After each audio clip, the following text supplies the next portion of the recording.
இஸ்ரவேல் தேசத்தின் வரலாறு 4ஆம் பாகம் கிபி 70 முதல் கிபி 22 வரை presenting by Reverend T. David Gamaliel Bible college, Mumbai, India. கிபி 70 இல் நடந்த எருசலேம் ஆலயத்தின் அழிவுக்குப் பின் நடந்த சம்பவங்கள், பின்விளைவுகள். கிபி 66 முதல் 70 வரை நடைபெற்ற ரோம யூதர்களின் யுத்தத்தில் மிகப்பெரிய அழிவை சந்தித்த யூதர்கள் காலம் செல்ல செல்ல அதிலிருந்து மீள ஆரம்பித்தார்கள். எருசலேம் ஆலயம் இடிக்கப்பட்டு, எருசலேம் நகரம் முழுவதும் தரைமட்டமாக்கப்பட்டு, பொருளாதாரம், சொத்துக்கள் மற்றும் விளைநிலங்கள் எல்லாம் அழிக்கப்பட்டாலும் நம்பிக்கை இழக்காமல், ரோமானியர்கள் கடுமையான கட்டுப்பாட்டில் வாழ்ந்தாலும் தங்களின் கடின உழைப்பை விட்டுவிடவில்லை.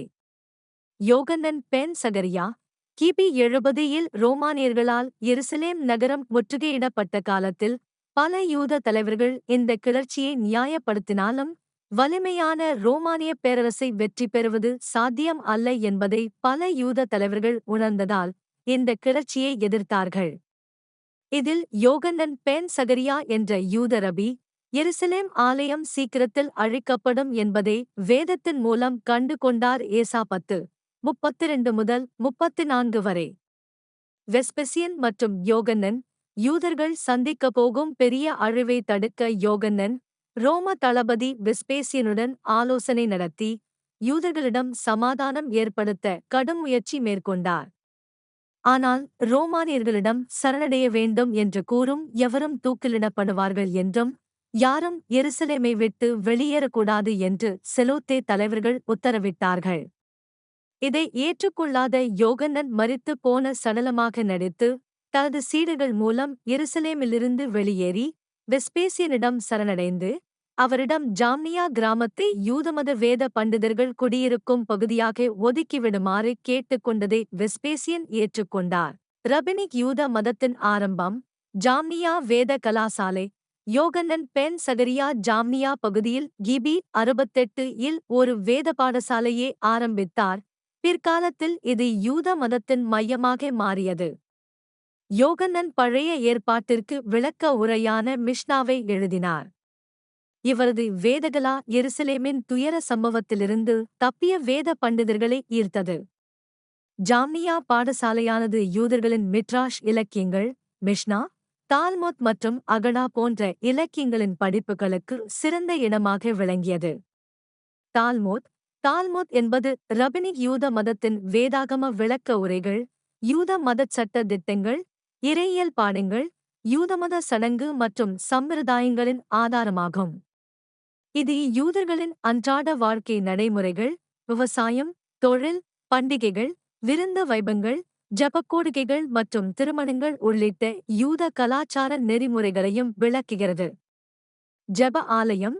யெகோவா கடவுளை ஆராதிக்க எருசலேம் ஆலயம் இல்லாத நிலையில் யூதர்களுக்கு ஜெப ஆலயங்கள் ஆங்காங்கே கட்டப்பட்டது.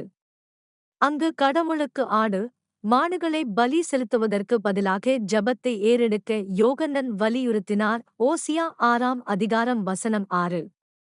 ஜெப ஆலயத்தில் பிரதான ஆசாரியர்களுக்கு பதிலாக யூத மதத்தின் ரபிகள் செயல்பட்டார்கள். இவர்கள் தோரா என்ற 5 ஆகமத்தை யூதர்களுக்கு விளக்கியதோடு, யூத மத கலாச்சார வழிகாட்டுதல்களை கற்றுக் கொடுத்தார்கள். இவ்வாறு யூத ரபிகள், யூதமத இலக்கியங்கள் மற்றும் போதனைகள் மூலம் யூத மதத்தை அழிந்துவிடாமல் பாதுகாத்துக் கொண்டார்கள். இதுவே ரபினிக் யூத மதமாக வளர்ச்சியடைந்தது. இந்த அமைப்பானது பிற்காலத்தில் யூத மதத்தை வழிநடத்தும் அதிகாரப்பூர்வ அமைப்பாக மாறியது. யூத வரலாற்று ஆசிரியர் யோசிபஸ் கிபி 37 முதல் கிபி 100 வரை. யோசிபஸ், யூத மதத்தை சேர்ந்த யோசிபஸ், கிபி 66 இல் யூதர்களுக்கும் ரோமானியர்களுக்கும் இடையே நடைபெற்ற போரின் போது கலிலேயாவில் இருந்த யூத படைகளின் தலைவராக செயல்பட்டார். இந்த யுத்தத்தின் போக்கை தீவிரப்படுத்த விரும்பிய செலோத்தியர்கள், எருசலேமில் இருந்த மிகப்பெரிய உணவு தானிய கிடங்கை தீ வைத்து கொளுத்தியதுடன், யுத்தத்திற்கு எதிராக பேசிய பல யூத அறிஞர்களை கொலை செய்தார்கள். இந்த பயங்கரவாத போக்கு யோசிபஸ்க்கு பிடிக்கவில்லை. ஆகவே கிபி 67 இல் ரோம இராணுவ தளபதி வெஸ்பேசியனிடம் சரணடைந்தார். யோசிபஸை நண்பராக்கிய வெஸ்பேசியன் அவரை ஒரு மொழிபெயர்ப்பாளராக வைத்துக் கொண்டார். யோசிபஸ், ரோமானிய அரசாங்கத்தின் சார்பாக யூதர்களிடம் சமாதான பேச்சுவார்த்தை நடத்தி எருசலேமை மிகப்பெரிய அழிவிலிருந்து காப்பாற்ற முயற்சிகளை மேற்கொண்டார். யோசிபஸ் எழுத்துப்பணி கிபி 70 எருசலேம் ரோமானியர்களால் கைப்பற்றிய பிறகு ரோம பேரரசர் வெஸ்பேசியன் யோசிபஸ்க்கு ரோமானிய குடியுரிமையும் ஓய்வூதியமும் வழங்க உத்தரவிட்டதால் யோசிபஸ் ரோமுக்கு குடிபெயர்ந்தார். அங்கு கிபி 66 முதல் கிபி 70 வரை நடைபெற்ற யூத ரோமானிய யுத்தத்தை 7 புத்தகங்களாக எழுதி கிபி 75 தி ஹிஸ்டரி ஆஃப் யூவிஷ் வோர் என்று வெளியிட்டார். அப்படியே பழைய ஏற்பாட்டின் காலம் முதல் தன்னுடைய மரணம் வரை உள்ள யூதர்களின் சரித்திரத்தை 20 புத்தகங்களாக எழுதி அதை கிபி 93 தி ஆன்டிக்யூட்டீஸ் ஆஃப் த ஜூஸ் என்று புத்தகமாக வெளியிட்டார். இவர் எழுதிய யூதர்களின் சரித்திரமானது பழைய ஏற்பாட்டை புரிந்து கொள்ள வேதாகமத்திற்கு பிறகு உலக அளவில் மிக முக்கியமான ஆதாரமாகும். யோசிபஸ் இயேசுவின் சமகாலத்தில் வாழ்ந்தவர் ஆகையால் இயேசுவானவரின் வாழ்க்கை பற்றியும் பிலாத்துவால் சிலுவையில் அறையப்பட்ட மேசியாதான் இயேசு என்றும் தன் புத்தகத்தில் குறிப்பிட்டுள்ளார். இவர் ரோமானிய பேரரசர்களான வெஸ்பேசியன், டைட்டஸ் மற்றும் டொம்னீசியன் ஆகியோரின் அரசவைகளில் முக்கியமானவராக இருந்து கிபி 100 மரித்தார். கிபி 9 ஜாம்னியா சபை மன்றம். ஜாம்னியா சபை மன்றத்தின் நோக்கம் அலெக்சாந்திரியாவில் வாழ்ந்த யூதர்கள் தோரா என்ற 5 ஆகமம் மற்றும் தீர்க்கதரிசன புத்தகங்களை ஏற்றுக்கொண்டனர். அத்ததுடன் படிப்படியாக 6 இரண்டாம் நிலை திருமறை புத்தகங்களோடு கூடுதலாக 9 பகுதிகளையும் பழைய ஏற்பாட்டின் 39 புத்தகங்களோடு இணைத்துக் கொண்டார்கள். இந்நிலையில் கிபி 30க்கு பின் பாலஸ்தீனத்தில் வேகமாக வளர்ச்சியடைந்து கொண்டிருந்த இயேசு இயக்கத்தினரால் எழுதப்பட்ட புத்தகமும் இறையருள் பெற்றது என்று கிறிஸ்தவர்கள் போதித்தார்கள். இதை யூதமத தலைவர்கள் எதிர்த்தார்கள். இதற்காக பாலஸ்தீனத்தில் கிபி 90 யூதர்களின் ஜாம்னியா திருச்சபை மன்றம் கூட்டப்பட்டது. கலந்துரையாடல்கள். ஜாம்னியா சபை மன்றத்தில் ரூத், எஸ்தர், நீதிமொழிகள், பிரசங்கி, உன்னத பாட்டு மற்றும் எசேக்கியேல் புத்தகங்களின் நம்பகத்தன்மை மற்றும் வேதாக வரைமுறை பற்றியும் யூத மதகுருமார்களிடையே விவாதம் எழும்பியது. அப்படியே பழைய ஏற்பாட்டில் இருக்கும் 39 புத்தகங்களை தவிர 2ஆம் திருமுக நூல்கள் மற்றும் கிறிஸ்தவர்களின் புத்தகங்கள் இணைக்கப்பட வேண்டுமா என்று விவாதம் நடைபெற்றது. இந்த சபை மன்றத்தில் எபிரேய வேதத்தின் கிரேக்க மொழிபெயர்ப்பான செப்டுவஜிண்டில் இணைக்கப்பட்டிருந்த 2ஆம் நிலை திருமறை புத்தகங்கள் மற்றும் கூடுதல் இணைப்புகள் அனைத்தையும் நிராகரித்தார்கள். அப்படியே கிறிஸ்தவர்களின் புதிய ஏற்பாடு நூல்களை முழுவதையும் நிராகரித்தார்கள். ஜாம்னியா சபை மன்றத்தில் யூத மதத்தார் பயன்படுத்தும் எபிரேய வேதாகமத்தில் 39 புத்தகங்கள் மட்டுமே வேதாகமம் என்பதை உறுதிப்படுத்தினார்கள். மேலும் யூத மதத்தில் இருந்து கிறிஸ்தவர்களாக மாறினவர்கள் யூதமத துரோகிகள் என்றும் யூதமதத்திலிருந்து கிறிஸ்தவர்களானவர்களை யூதர்களின் ஜெப ஆலயங்களிலிருந்தும் யூத மத சமூகத்தில் இருந்தும் விலக்கி வைக்கவும் முடிவு செய்யப்பட்டது. புலம்பெயர்ந்த யூதர்களின் கிளர்ச்சி கிபி 115 முதல் கிபி 117 வரை. கிட்டோஸ் போர். இது யூதர்களுக்கும் ரோமானிய படைகளுக்கும் இடையே நடந்த 2ஆம் யுத்தம் ஆகும். இந்த யுத்தமானது கிபி 85 முதல் கிபி 115 வரையே காலகட்டத்தில் கிறிஸ்தவர்கள் மற்றும் யூதர்கள் மீது கடுமையாக நடந்து கொண்ட ரோமானிய பேரரசர்கள் டொமிஷன் மற்றும் த்ரஜன் ஆகியோரின் கொடுங்கோல் ஆட்சியினால் ஏற்பட்ட எதிர்மறையான விளைவுகள் ஆகும். எப்படியெனில் ரோமானிய பேரரசர்கள் கிரேக்க மயமாக்குதலை யூத மதத்தார் மீது திணித்ததினால் யூதர்கள் விரக்தி அடைந்தார்கள். ரோம பேரரசர் டிராஜன் கிபி 115 தனது கனவு திட்டத்தின்படி கிழக்கத்திய நாடுகளை தனது ஆட்சியின் கீழ் கொண்டுவர வேண்டும் என்ற நோக்கில் பார்த்தியா தேசத்தை கைப்பற்ற சென்ற நேரத்தில் வடக்கு ஆப்பிரிக்காவின் சிரேனேயு, எகிப்து, மொசப்பத்தோமியா மற்றும் சைப்ரஸ் பகுதியில் வசித்து வந்த புலம்பெயர்ந்த யூதர்கள் இந்த சந்தர்ப்பத்தை பயன்படுத்தி ரோம பேரரசிற்கு எதிராக பெரிய கிளர்ச்சியில் ஈடுபட்டார்கள். புலம்பெயர்ந்த யூதர்களின் கிளர்ச்சி. லூக்காஸ் என்ற அந்திரேயா என்பவரின் தலைமையில் புலம்பெயர்ந்த யூதர்கள் வடக்கு ஆப்பிரிக்காவில் சிரேனேயு நகரின் கலவரத்தை ஏற்படுத்தினார்கள்.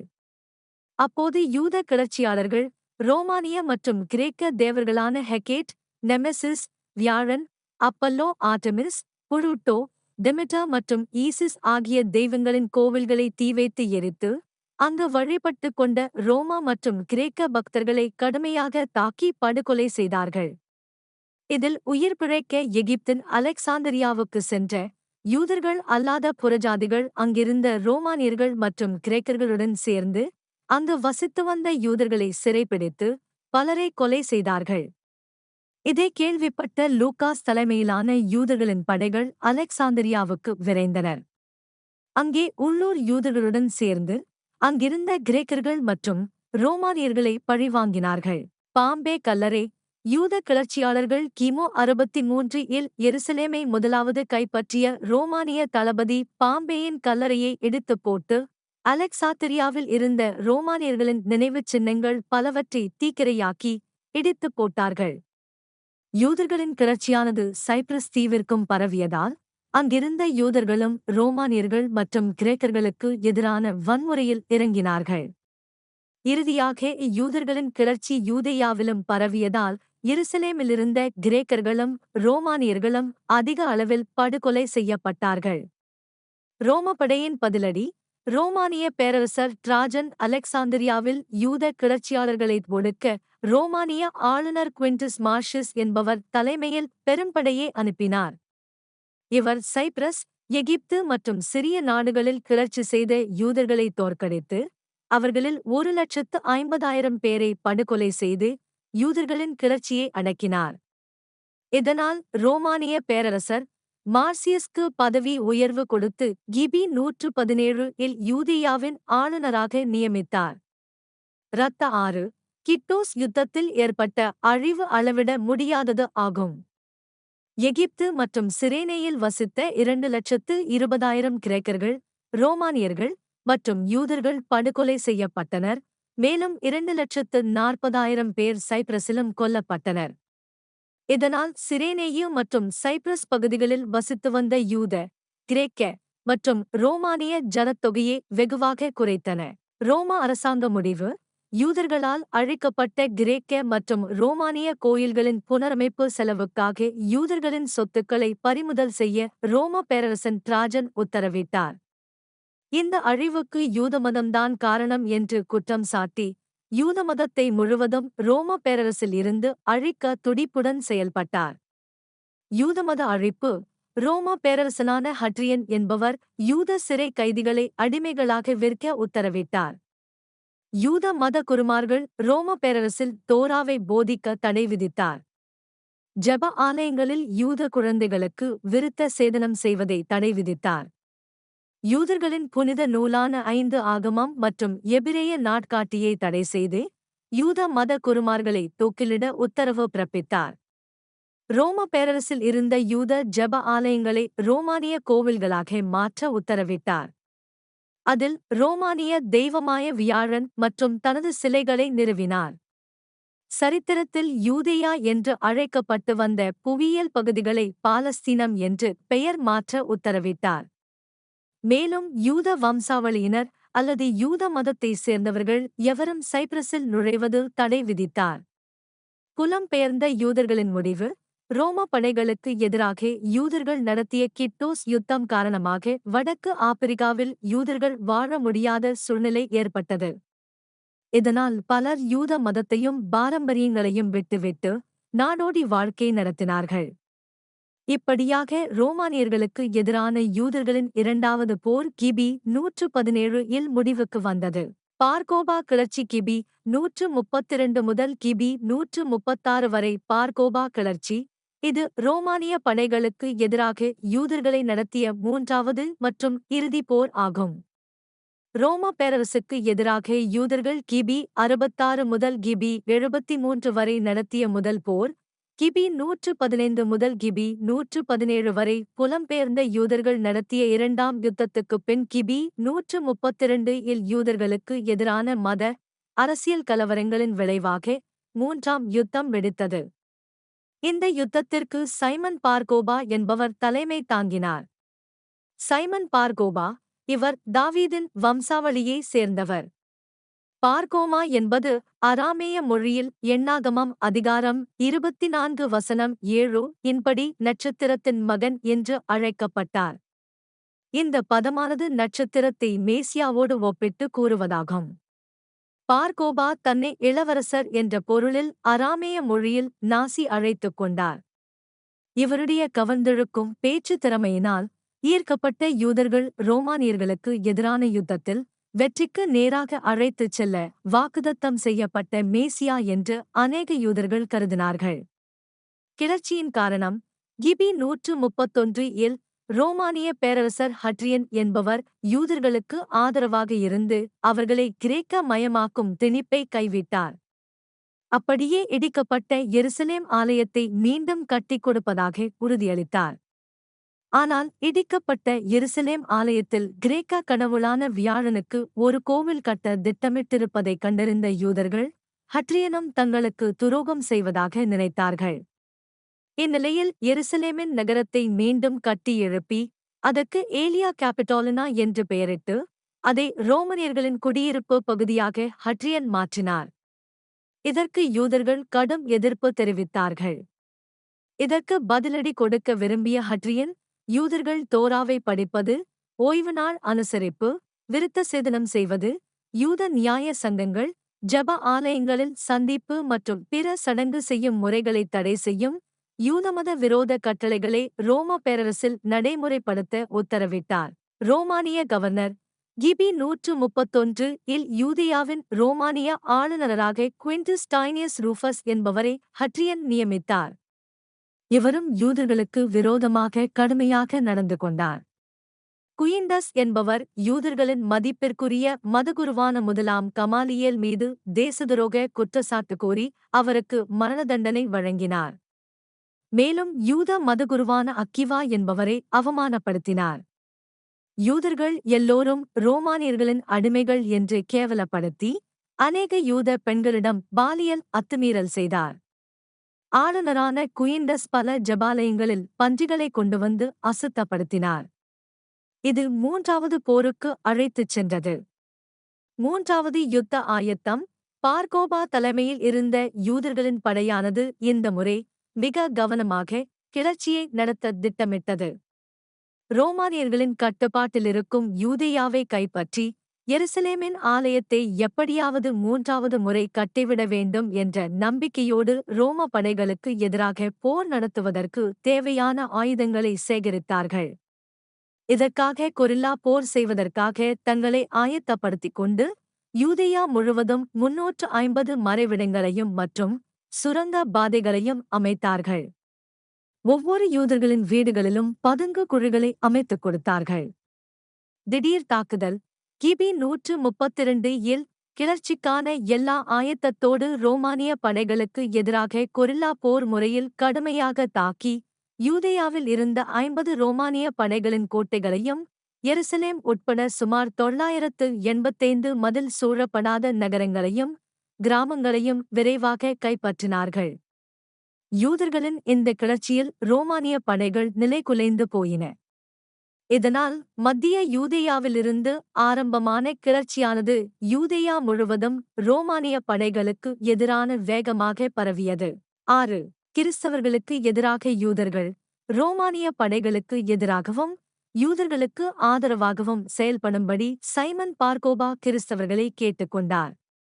இதற்கு கிறிஸ்தவர்கள் மறுத்தபோது அவர்களை கடுமையாக தாக்கி வீடுகளை தீவைத்து எரித்து அநேகரை படுகொலையும் செய்தார்கள். அப்படியே பார்கோபா படைகளுக்கு ஆதரவு கொடுக்காத கிரேக்க மற்றும் ரோமானிய மக்களையும் படுகொலை செய்தார்கள். நிலைகுலைந்து போன ரோமானிய படை பார்கோபா கிளர்ச்சியை அடக்க ரோமானிய பேரரசர் ஹட்ரியன் 35,000 இராணுவ வீரர்களை யூதேயாவிற்கு அனுப்பினார். அவர்களில் 20,000 பேரை யூத கிளர்ச்சியாளர்கள் கொரில்லா போர் முறையில் கொன்றார்கள். யூத கிளர்ச்சியாளர்கள் யூதேயாவின் நிலப்பரப்புகளை நன்கு அறிந்து இருந்ததால் ரோமானியர்களின் வலுவான கோட்டைகள் பலவற்றை கைப்பற்றினார்கள். இந்நிலையில் புலம்பெயர் நாடுகளைச் சேர்ந்த பல யூதர்களும் பார்கோபாவின் படைகளுடன் இணைந்து ரோம படைகளுக்கு எதிராக யுத்தம் செய்தார்கள். ஜூலியஸ் செவரஸ் போர் தந்திரம். யூதேயாவில் நிலைமை மோசமாவதை உணர்ந்த ரோமானிய பேரரசர் 80,000 இராணுவ வீரர்களை அனுப்பி வைத்தார். இங்கிலாந்திலிருந்த ரோமானிய ஜெனரல் ஜூலியஸ் செவரஸ் என்பவரை உடனடியாக யூதேயாவிற்கு வர உத்தரவிட்டார். ஜூலியஸ் செவரஸ் இங்கிலாந்திலிருந்த ரோமானிய இராணுவத்தின் மூன்றில் ஒரு பகுதியான 1,20,000 இராணுவ வீரர்களை அழைத்து வந்து பார்கோபா தலைமையின் கீழ் நடந்த யூத படைகளுக்கு எதிரான போரில் இறங்கினார். ஜூலியஸ் செவரஸ் ஒவ்வொரு முறையும் நிதானமாக ஆனால் வெறித்தனமான போர் யுத்திகளை பயன்படுத்தி 2 ஆண்டுகளில் யூத கிளர்ச்சியாளர்களின் உள்கட்டமைப்பை கொஞ்சம் கொஞ்சமாக அழித்து யூத படைகள் கைப்பற்றிய இடங்களை மீட்டெடுத்து இறுதிக்கட்ட போருக்கு நேராக முன்னேறினார். பேட்டர் முற்றுகை கிபி 135 இல் யூத ரோமானிய யுத்தம் உச்சக்கட்டத்தை அடைந்தது. இந்நிலையில் ரோமானிய தளபதி ஜூலியஸ் செவரஸ் யூத கிளர்ச்சியாளர்களின் கோட்டையான பேட்டர் பகுதியை முற்றுகையிட்டார். இந்த பகுதியில்தான் பார்கோபாவின் தலைமையகமும் யூதர்களின் நீதிமன்றமான சனகெரிப் சங்கமும் இருந்தது. பார்கோபா படுகொலை ரோம படைகளுக்கு எதிராக பார்கோபாவின் சொந்த ஊரில் வைத்து நடைபெற்ற கடுமையான யுத்தத்தில் ஆயிரக்கணக்கான யூதர்கள் படுகொலை செய்யப்பட்டனர். இந்த கடைசி கட்ட யுத்தத்தில் பார்கோபாவை ரோமானிய படைகள் உயிருடன் பிடித்தார்கள். இப்போது ரோமானிய இராணுவ தளபதி ஜூலியஸ் செவரஸ் பார்கோபாவின் தலையை துண்டித்து அதை ரோமானிய பேரரசரான ஹட்ரியனுக்கு அனுப்பினார். ரோமானியர்களின் கொடூரத்தனம் ரோமானிய படைகள் திட்டமிட்ட கொலை வெறியோடு எருசலேமில் இருந்த யூதர்களின் குடியிருப்பு பகுதிகளுக்குள் சென்று கைது செய்து நூற்றுக்கணக்கான கைக்குழந்தைகளை சுவர்களில் மோதி எடுத்து படுகொலை செய்தார்கள். பல யூதமத தலைவர்கள் மதகுருக்கள் மற்றும் செல்வாக்கு மிக்கவர்கள் பலர் இரத்த சாட்சியாக கொல்லப்பட்டார்கள். யுத்தத்தின் சேதங்கள் பார்கோபா தலைமையில் நடந்த கிளர்ச்சியின் விளைவாக நடந்த 3ஆம் யூத-ரோமானிய யுத்தத்தில் 5,80,000 யூதர்கள் கொல்லப்பட்டனர். மேலும் யூதர்கள் கைப்பற்றிய 50 கோட்டை நகரங்களும் 985 கிராமங்களும் தரைமட்டம் ஆக்கப்பட்டது. இந்த யுத்தத்திற்கு பின்னர் ஆயிரக்கணக்கான யூதர்கள் பஞ்சம், தொற்றுநோய் மற்றும் தீக்காயங்களில் இறந்தார்கள். இந்த யுத்தத்தில் கைது செய்யப்பட்ட ஆயிரக்கணக்கான யூத ஆண்கள், பெண்கள் மற்றும் சிறுவர்கள் அடிமைகளாக வேறு நாடுகளுக்கு விற்கப்பட்டார்கள். ரோமானிய படையின் யூதமத அழைப்பு ரோமானிய படையினர் யூதர்களின் வேதாகம விளக்க உரையான மிஷ்னாவை எழுதிய மதகுரு அக்கிவாவையும் அவருக்கு சீடர்களாக இருந்த 10 மதகுருமார்களையும் படுகொலை செய்தார்கள். ரோமானிய படைகள் ஜெப ஆலயத்தில் நுழைந்து அங்கிருந்த யூத ரபிமார்களையும் வேதகலாசாலை மாணவர்களையும் அங்கிருந்த தோரா தோல் சுருள்களில் கட்டி வைத்து உயிரோடு எரித்து கொன்றார்கள். எருசலேம் முழுவதும் இடித்து தரைமட்டம் ஆக்கப்பட்டு இந்நகரத்தை ஏலியா கேபிட்டோலினா என்று பெயர் மாற்றினார்கள். 4 ஆண்டுகளாக நடைபெற்ற பார்கோபா கிளர்ச்சியில் தப்பி பிழைத்தவர்களே இல்லை என்று சொல்லும் அளவிற்கு யூதர்கள் சிந்திய இரத்தம் பல மைல்களுக்கு ஆறாக ஓடியது. ஆயிரக்கணக்கான யூதர்களின் சடலங்கள் அடக்கம் பண்ணப்படாமல் தெருக்களில் அங்கும் இங்கும் கிடந்தது. இந்த யுத்தத்தின் போது சிந்தப்பட்ட இரத்தமும் மனித சடலங்களும் ரோமானியர்களின் விளைநிலங்களுக்கு 7 ஆண்டுகளாக உரமாக இருந்தது என்று ஒரு ரோமானிய சரித்திர குறிப்புகள் கூறுகின்றது. யூதர்கள் விரட்டியடிப்பு ரோமானியர்களிடம் இருந்து யூதேயா கைப்பற்ற வேண்டும் என்றும் எருசலேமின் ஆலயத்தை மீண்டும் கட்ட வேண்டும் என்ற அதிக நம்பிக்கையில் பெரிய எதிர்பார்ப்புகளை ஏற்படுத்திய பார்கோபா கிளர்ச்சி இறுதியில் யூதர்களின் துன்புறுத்தப்படுதலிலும் இனப்படுகொலையிலும் அடிமையாக விற்கப்படுதலிலும் முடிந்தது. பார்கோபாவின் படுகொலையோடு யூத ரோமானிய யுத்தம் முடிவுக்கு வந்தது. யூதர்கள் எருசலேமுக்குள் நுழைய தடை விதிக்கப்பட்டது. பாலஸ்தீனா பகுதியில் இருந்த யூதர்கள் விரட்டப்பட்டார்கள்.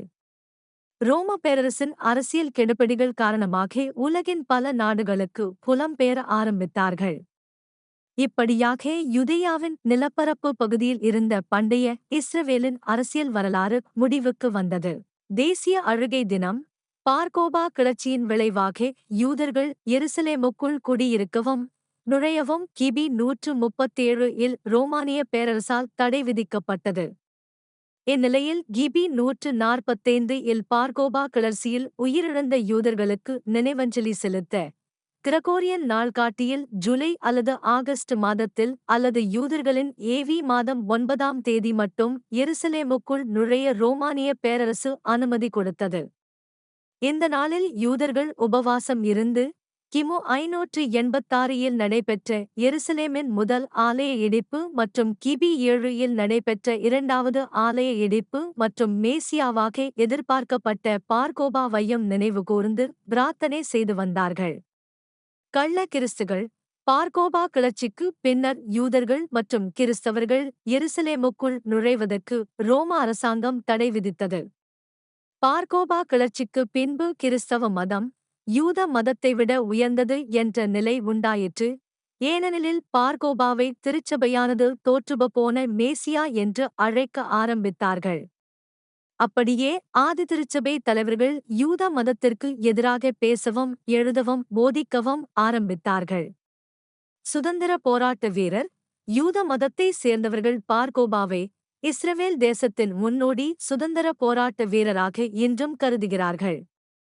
ஆகவே பார்கோபா படுகொலை செய்யப்பட்ட யூதர்களின் நாள்காட்டியான ஐயர் மாதத்தின் 18ஆம் நாளை லாக் பியாம என்ற பெயரில் விடுமுறை நாளாக அறிவித்து உலகமெங்கும் இருக்கிற யூதர்கள் வெகு விமரிசையாக இன்றும் கொண்டாடுகிறார்கள். இது பொதுவாக ஏப்ரல் அல்லது மே மாதத்தில் கொண்டாடப்படும். தன்னுடைய உயிர் போகும் வரை யூதர்களின் எதிரிகளை தைரியமாக போராடிய பார்கோபா இன்றும் யூதர்களின் மாவீரனாக அழைக்கின்றார்கள்.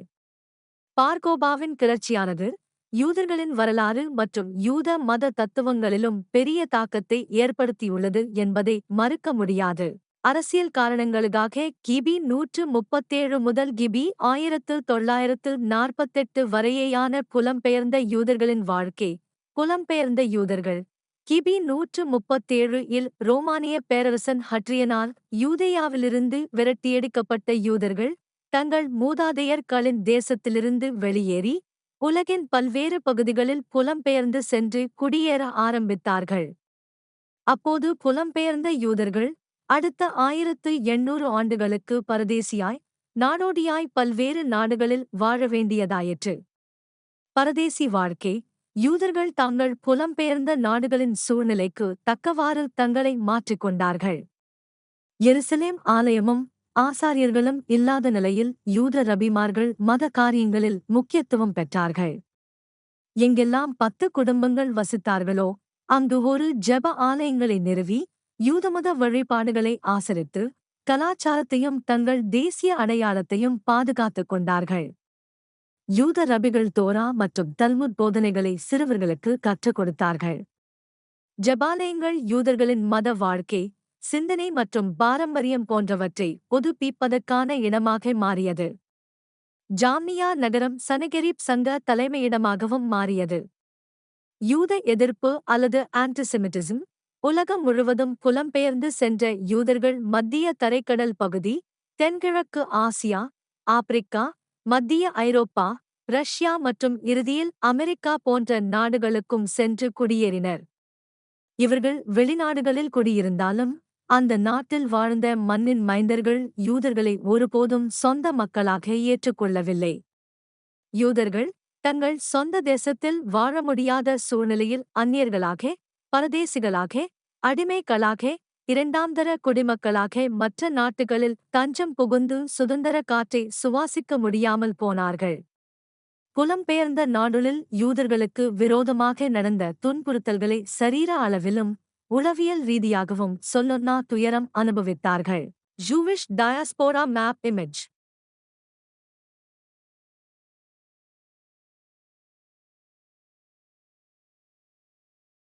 இஸ்லாமிய தேசத்தில் வாழ்ந்த யூதர்களின் நிலை. இஸ்லாமிய எழுச்சி கிபி 622 மற்றும் கிபி 732க்கு இடையில் இஸ்லாமிய மதத்தின் வளர்ச்சி அசூரத்தனமாக இருந்தது. வாழ்முனையில் ஆயிரக்கணக்கான மக்கள் இஸ்லாமியராக மாற்றப்பட்டார்கள். மேற்கே ஸ்பெயின் தேசத்திலிருந்து கிழக்கே வட ஆபிரிக்கா, மத்திய கிழக்கு நாடுகள், ஈரான் வரை உள்ள பகுதிகளை இஸ்லாமிய படைகள் கைப்பற்றியிருந்தன. இந்த காலகட்டத்தில் யூதர்களின் மக்கள் தொகையில் கிட்டத்தட்ட 2/3 பங்கு பேர் இஸ்லாமியர்களால் ஆளப்பட்டார்கள். முஸ்லிம்களின் கீழ் யூதர்கள் கிபி 8ஆம் நூற்றாண்டிற்கு பிறகு மத்தியதரை கடல் பகுதியில் உண்டான இஸ்லாமியர்களின் எழுச்சியானது யூதர்களின் மதமா, கலாச்சாரமா, சமூகமா, பொருளாதாரமா, சட்டம், புவியியல் மற்றும் மொழியியல் அமைப்புகளில் பெரிய மாற்றம் கண்டது. இஸ்லாமிய அரசாங்கத்திற்கு யூதர்களும் மற்றும் கிறிஸ்தவர்களும் ஜிக்யா என்ற சிறப்பு வரியை தொடர்ந்து கொடுத்துக் கொண்டே இருந்த காலம் வரைக்கும் அவர்களின் வாழ்க்கையில் இஸ்லாமியர்கள் குறுக்கிடவில்லை. மதீனாவின் அரசியலமைப்பு சட்டம் கிபி 7 முதல் 9ஆம் நூற்றாண்டில் இஸ்லாமியர்கள் உலகில் பெரும்பாலான நாடுகளை வென்று இஸ்லாமியர் அல்லாதவர்களை திம்மி என்ற சட்டத்தை கொண்டு வந்து யூதர்கள் மற்றும் கிறிஸ்தவர்களை இரண்டாம் தர குடிமக்களாக்கினார்கள். இதன்படி முஸ்லிம்களுக்கு எதிரான வழக்குகளில் யூதர்களின் சாட்சிகள் செல்லுபடியாகாது. மேலும் முஸ்லிம்களை விட யூதர்கள் உயர்ந்த வீடுகளில் வசிக்கக்கூடாது, யூதர்கள் ஆயுதங்களையும் எடுத்து செல்லக்கூடாது, யூதர்கள் குதிரைகளை சவாரி செய்யக்கூடாது என்றும் பல தடைகள் ஏற்படுத்தப்பட்டது. இஸ்லாமியர்கள் யூத பெண்களை திருமணம் செய்யலாம், ஆனால் யூதர்கள் இஸ்லாமிய பெண்களை திருமணம் செய்யக்கூடாது என்றும் யூதர்கள் குறிப்பிட்ட ஆடைகள் மட்டுமே அணிய வேண்டும் என்றும் சட்டங்கள் கொண்டுவரப்பட்டது. யூதர்களும் கிறிஸ்தவர்களும் இஸ்லாமியர்களை விட அதிகப்படியான குடியுரிமை வரி மற்றும் நில வரி செலுத்த வேண்டும் என்று கட்டாயப்படுத்தப்பட்டார்கள். இந்நிலையில் கிபி 9ஆம் நூற்றாண்டுகளில் இருந்து இஸ்லாமிய கலிபாக்கள் ஆட்சியின் காலத்தில் யூதர்கள் ஆபத்தான மற்றும் மோசமான சூழ்நிலைக்குள் தள்ளப்பட்டார்கள். The spread of Islam image.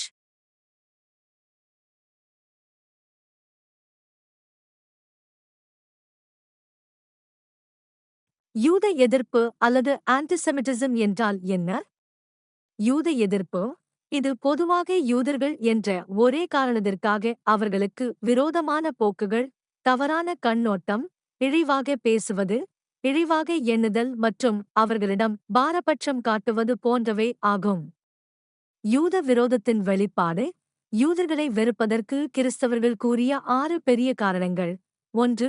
மத ரீதியில் யூதர்கள் இயேசுவை கொலை செய்தவர்கள். 2. பொருளாதார ரீதியில் யூதர்கள் வங்கிகளையும் வட்டிக்கடைகளை நடத்தி பண வெறி பிடித்தவர்களாக நடந்து கொண்டார்கள். 3. சமூக ரீதியில் யூதர்கள் மற்ற மனிதர்களின் உழைப்பை சுரண்டுபவர்களாக சித்தரிக்கப்பட்டார்கள். 4. இன ரீதியில் ஜெர்மனியர்களை விட தாழ்ந்தவர்கள் என்று அடையாளப்படுத்தப்பட்டார்கள். 5. கொள்கை ரீதியில் யூதர்கள் கலகம் விளைவிப்பவர்களாக கருதப்பட்டார்கள். 6. கலாச்சார ரீதியில் யூதர்கள் தார்மீக பொறுப்பில்லாதவர்களாக கருதப்பட்டார்கள். ஏன் யூத விரோதம்? 1. கிறிஸ்தவ மதம் தோன்றுவதற்கு முன்பு கிரேக்கர்கள் மற்றும் ரோமானியர்கள் யூதர்களிடம் காட்டிய விரோதமானது கலாச்சாரம் சம்பந்தப்பட்டது. 2. கிறிஸ்தவர்கள் யூத மதத்திற்கு எதிர்ப்பு காண்பித்தது மதம் சம்பந்தப்பட்டது. 3. முஸ்லிம் யூத மதத்திற்கு எதிர்ப்பு காண்பித்தது வர்க்க போராட்டம் சம்பந்தப்பட்டது. 4. கிபி 16 ஐரோப்பாவில் ஏற்பட்ட அறிவொளி இயக்கத்திற்கு பிறகு அங்கு ஏற்பட்ட அரசியல், சமூக மற்றும் பொருளாதார சூழ்நிலைகள் யூத இன விரோதத்திற்கு அடித்தளத்தை அமைத்தன. 5. மதத்தை அடிப்படையாகக் கொண்டு தீவிர தேசியவாதம் மற்றும் தாங்கள்தான் உயர்ந்த இனத்தைச் சேர்ந்தவர்கள் என்ற சித்தாந்த கொள்கைகள் ஜெர்மனியின் தோன்றியது. 2ஆம் உலகப் போரின் போது ஜெர்மனியின் நாஜி கட்சியானது சுமார் 6 இலட்சம் யூதர்களைக் கொன்று உலக அளவில் யூத இன அழிப்பு செய்வது உச்சக்கட்டத்தை அடைந்தது. முதலாம் கலேப் உமர் இஸ்லாமியர்கள் காண்பித்த யூதமத எதிர்ப்புகள் இஸ்லாமிய அரசியல் மற்றும் மத தலைவர்கள் யூதர்களுக்கு எதிராக பிரச்சாரங்களை செய்யும்போது யூதர்கள் மிகவும் மோசமானவர்கள், இஸ்லாமியர்களின் எதிரிகள், நம்பத்தகாதவர்கள், தேச துரோகிகள், முஸ்லிம்களை சுரண்டுபவர்கள், முஸ்லிம் பெண்களை தரக்குறைவாக நடத்துபவர்கள் என்று சித்தரித்தார்கள். 2. முதலாம் கலேப் உமர் கிபி 641 முகம்மது நபியின் வாரிசான கலேப் உமர் என்பவர் அரேபியா தீபகற்பத்தில் இஸ்லாமிய மதத்தை தவிர வேறு மதங்கள் இருக்கக்கூடாது என்று யூதர்களையும் கிறிஸ்தவர்களையும் வெளியேற கட்டளையிட்டார். யூதர்கள்தான் அல்லாவின் நிரந்தர எதிரிகள் என்று குறிப்பிட்டார். அத்துடன் இஸ்லாமியர்களை யூதர்களாக மதமாற்றம் செய்வதையும் புதிய ஜெப ஆலயங்கள் கட்டுவதையும் மற்றும் யூத மத சடங்குகள் செய்வதையும் தடை செய்தார். இவருடைய காலத்தில் யூத ஜெப ஆலயங்கள் மற்றும் கிறிஸ்தவ தேவாலயங்கள் மசூதிகளாக மாற்றப்பட்டது. 3. யூதர்களுக்கு எதிரான வன்முறைகள் கிபி 627 மதீனாவில் இருந்த யூதர்கள் இஸ்லாமியர்களாக மாறவில்லை என்பதற்காகவும் முகம்மது நபியின் வார்த்தைகளுக்கு கீழ்ப்படியவில்லை என்று குற்றஞ்சாட்டின் கீழ் 900 யூதர்கள் படுகொலை செய்து அவர்களின் மனைவிகள் மற்றும் பிள்ளைகளை தங்களுக்கு அடிமைகளாக வைத்துக் கொண்டார்கள். மேலும் அங்கிருந்து 17,000 யூதர்களை வெளியேற்றினார்கள். கலீபாக்கள் ஆற்றில் யூதர்கள் கிபி 10ஆம் நூற்றாண்டில் ஏமனில் வசித்து வந்த யூதர்கள் வலுக்கட்டாயமாக இஸ்லாமிய மதத்திற்கு மாற்றப்பட்டார்கள்.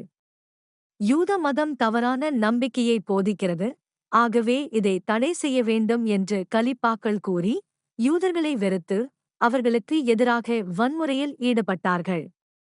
ஏமனில் இருக்கும் யூதர்களும் கிறிஸ்தவர்களும் முஸ்லிமாக மாறாவிட்டால் மரணத்தை எதிர்கொள்ள வேண்டும் அல்லது நாட்டை விட்டு வெளியேற்றப்பட கட்டளை பிறப்பிக்கப்பட்டது. இஸ்லாமியர்களின் யூத வெறுப்புகள் மோசா எக்ஸைல் கிபி 1679ஆம் ஆண்டில் ஏமனின் முஸ்லிம் ஆட்சியாளராக இருந்த இமாம் அல் மெஹதி ஜமத் என்பவர் யூதர்கள் இஸ்லாத்திற்கு மாறினால் தங்கள் நாட்டில் குடியிருக்க அனுமதிக்கப்படுவார்கள், இல்லையெனில் வாளால் வெட்டி கொல்லப்படுவார்கள் என்று எச்சரித்தார். மேலும் இஸ்லாமியராக மதம் மாறாமல் இருந்த யூதர்களை ஏமனில் இருந்த வெப்பமான, வறண்ட பகுதியான மாவ்சாக்கு அனுப்பினார். அங்கு போகின்ற வழியிலேயே சுமார் 6300 யூதர்கள் இறந்துவிட்டார்கள். இதையும் தாண்டி உயிரோடு இருந்தவர்கள் கடுமையான பாலைவனத்தில் வாழும்படி நிர்பந்திக்கப்பட்டார்கள். இதில் 12,000 யூதர்கள் மரித்துப் போனார்கள். இது மாவ்சா எக்ஸைல் என்று சரித்திரத்தில் அழைக்கப்படுகிறது. கட்டாய மதமாற்றம் கிபி 1224ஆம் ஆண்டுகளில் மாரினிட் என்ற சுல்தான் மொராக்கோ நாட்டில் இருந்த சுமார் 60,000 யூதர்களை நாடு கடத்தி மொராக்கா நாட்டில் இருந்த யூதர்களின் எல்லா ஜெப ஆலயங்களையும் இடித்துத் தள்ளினார்கள். கிபி 1146ஆம் ஆண்டில் மொராக்கோவில் சுமார் 1,00,000 யூதர்களும் மராகேஷ் பகுதியில் வசித்து வந்த சுமார் 1,20,000 யூதர்கள் இஸ்லாமியராக மதம் மாறாததற்காக நாட்டை விட்டு வெளியேற்றப்பட்டார்கள். கிபி 1657ஆம் ஆண்டில் ஏமன் நாட்டில் ஆட்சியாளராக இருந்த பெர்சியாவின் 2ஆம் அப்பாஸ் என்பவர் 7,000 யூதர்களை இஸ்லாமியத்திற்கு கட்டாய மதமாற்றம் செய்தார். இனப்படுகொலைகள் இஸ்லாமியர்களின் யூத எதிர்ப்பானது யூதினப்படுகொலையில் முடிந்தது. எப்படியெனில் கிபி 1032இல் வடக்கு ஆப்பிரிக்க நாடான மொராக்கோவில் சுமார் 6,000 யூதர்கள் படுகொலை செய்யப்பட்டார்கள். கிபி 1066ஆம் ஆண்டில் ஸ்பெயினின் கிரனாடா நகரில் சுமார் 4,000 யூதர்கள் படுகொலை செய்யப்பட்டார்கள். கிபி 1165ஆம் ஆண்டில் வடக்கு ஆப்பிரிக்காவில் அல்மோஹாத் வம்சத்தைச் சேர்ந்த ஆட்சியாளர்கள் இஸ்லாமியராக மதம் மாறாத 80,000 கிறிஸ்தவர்களையும் யூதர்களையும் படுகொலை செய்தார்கள். இஸ்லாமியர்களின் ஆட்சி காலத்தில் வாழ்ந்த கிறிஸ்தவர்களை விட யூதர்கள்தான் கடுமையான அவமானத்தையும் துன்புறுத்தல்களையும் இனப்படுகொலையையும் சந்தித்தார்கள். கிறிஸ்தவர்களின் யூத எதிர்ப்புகள் கிறிஸ்தவர்களின் யூத எதிர்ப்புகள் என்பது யூத மதம் மற்றும் யூத மக்களுக்கு எதிராக வெளிப்படுத்திய நிந்தைகள், அவமானங்கள், வன்முறைகள், போராட்டங்கள் மற்றும் படுகொலைகள் செய்வது போன்றதாகும். ஏன் யூத விரோதம்? இயேசு கிறிஸ்துவை யூதர்கள்தான் கொலை செய்தார்கள் என்ற குற்றச்சாட்டுதான் மிக முக்கியமானதாக இருந்தது. கிறிஸ்தவர்களின் இந்த எதிர்ப்புகளுக்கு யூதமதம் மற்றும் கிறிஸ்தவ மதத்தில் இருந்த இறையியல் வேறுபாடுகளும் திருச்சபை மற்றும் ஜெப ஆலயங்களுக்கு இடையே இருந்த போட்டிகளும் யூதர்களை கிறிஸ்தவர்களாக மதமாற்றம் செய்வதற்கு காண்பித்த வேகமும் யூதர்களின் நம்பிக்கைகளை கிறிஸ்தவர்கள் தவறாக புரிந்து கொண்டதும் முக்கியமாக இருந்தது. மேலும் யூத மதமானது கிறிஸ்தவத்திற்கு விரோதமானது என்ற போதனைகளை செய்த போதகர்களால் யூதர்களுக்கு எதிரான கிறிஸ்தவ விரோதம் அதிகரித்தது. புதிய ஏற்பாட்டிற்கு தவறான விளக்கம் கொடுத்த அணுகுமுறைகள், புதிய ஏற்பாடு செய்திகள் யாவும் யூதர்களை எதிர்க்கும் நோக்கத்துடன் கிறிஸ்தவ போதகர்களால் தவறாக போதிக்கப்பட்டது. எப்படியெனில் 1. இயேசுவானவர் எருசலேம் ஆலத்தை சுத்தப்படுத்தியதையும் அத்திமரத்தை சபித்ததையும் மேற்கோள் காண்பித்து இங்கு இயேசுவானவர் யூத மதத்தையும் யூதர்களையும் குறிப்பிடுகிறார் என்று போதித்தார்கள். மாற்கு அதிகாரம் 11 வசனங்கள் 13 முதல் 19 வரை 2.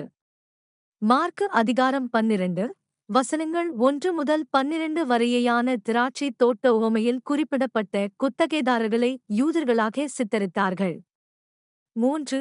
மத்தேயு அதிகாரம் 23 வசனங்கள் 31 முதல் 33 வரை உள்ள பகுதியில் இயேசுவானவர் பரிசேயர்களைப் பற்றி குறிப்பிடும்போது தந்தை பிசாசு என்று கூறியதால் யூதர்கள் எல்லோரும் பிசாசுகள் என்று போதித்தார்கள். 4. யூதர்கள் இருளோடும் பிசாசுடனும் சேர்ந்தவர்கள் என்று யோவான் 8ஆம் அதிகாரம் 37 முதல் 47 வரை மேற்கோள் காண்பித்தார்கள். 5. இயேசுவை கொன்ற இரத்தப்பழிதான் இப்போது யூதர்களுக்கு நேரிடுகிறது என்று மத்தேயு 27ஆம் அதிகாரம் 25ஆம் வசனத்தை குறிப்பிட்டார்கள். 6. யோவான் 7ஆம் அதிகாரம் 1 முதல் 9 வரை மற்றும் 20ஆம் அதிகாரம் 19ஆம் வசனத்தை மேற்கோள் காண்பித்து இயேசுவையும் அவரது சீஷர்களையும் கொலை செய்ய முயற்சி செய்த யூதர்களுக்கு சரியான பாடம் கற்பிக்க வேண்டும் என்று திருச்சபை போதித்தது. இவ்வாறு புதிய ஏற்பாட்டில் சுமார் 400 வசனங்களை தவறாக மேற்கோள் காட்டி கிறிஸ்தவ திருச்சபைகள் யூதர்களை அழிக்க போதித்தார்கள். ஆதி திருச்சபை திருத்தந்தையர்களின் யூத எதிர்ப்புகள். 1. சர்தை திருச்சபையின் பேராயர் மெலித்தோ என்பவர் இயேசுவை கொலை செய்ததற்காக யூதர்கள் அனைவரும் குற்றவாளிகள் என்று போதித்தார். 2. தெர்திலியன் என்ற ஆயர் யூதர்களை மதமாற்றம் செய்ய கடவுள் பிற இனத்தவராகிய கிறிஸ்தவர்களை தேர்ந்தெடுத்துள்ளார் என்று போதித்தார். 3. பேராயர் சைப்ரியன் என்பவர் திருச்சபைக்கு வெளியே எவரும் இரட்சிக்கப்பட முடியாது. ஆகவே யூதர்கள் கிறிஸ்தவர்களாக மதமாற்றம் செய்யப்பட வேண்டும் என்று போதித்தார். 4. புனித அகஸ்டின் என்பவர் யூத மக்களுடன் கடவுள் ஏற்படுத்தியிருந்த பழைய உடன்படிக்கை முடிவடைந்ததினால் பிற இனத்தவரோடு புதிய உடன்படிக்கையை ஏற்படுத்தினார். இப்போது கிறிஸ்தவர்கள்தான் புதிய இஸ்ரவேலர்கள் என்று போதித்தார். ஆகவே யூதர்கள் எல்லோரும் கிறிஸ்தவர்களாக மாற்றப்பட வேண்டும் என்று போதித்தார். 5. ஜான் கிறிஸ்தெந்தோம் என்பவர் லூக்கா 19ஆம் அதிகாரம் 27ஆம் வசனத்தை மேற்கோள் காண்பித்து மாம்சத்தில் வந்த கிறிஸ்துவை யூதர்கள் நிராகரித்ததால் அவர்கள் கொல்லப்படுவதற்கு தகுதியானவர்கள் என்று போதித்தார். 6. புனித ஜெரோம் என்பவர் யூதர்களை யூதாஸ்காரியோத்துடன் ஒப்பிட்டு யூதர்கள் தீமையானவர்கள் என்றும் ஒழுக்கக்கேடாய் பணம் சம்பாதிக்கிறவர்கள் என்றும் கூறி யூதர்கள் அழிக்கப்பட வேண்டும் என்று போதித்தார். 7. பேராயர் அம்ப்ரோஸ் என்பவர் யூதர்களின் ஜெப ஆலயங்களை எரிப்பது சரிதான் என்று போதித்து பல ஜெப ஆலய எரிப்பை தானே முன்னின்று நடத்தி தனது ஆதரவாளர்களை யூதர்களின் ஜெப ஆலயத்தை எரிக்க ஊக்கப்படுத்தினார். 6.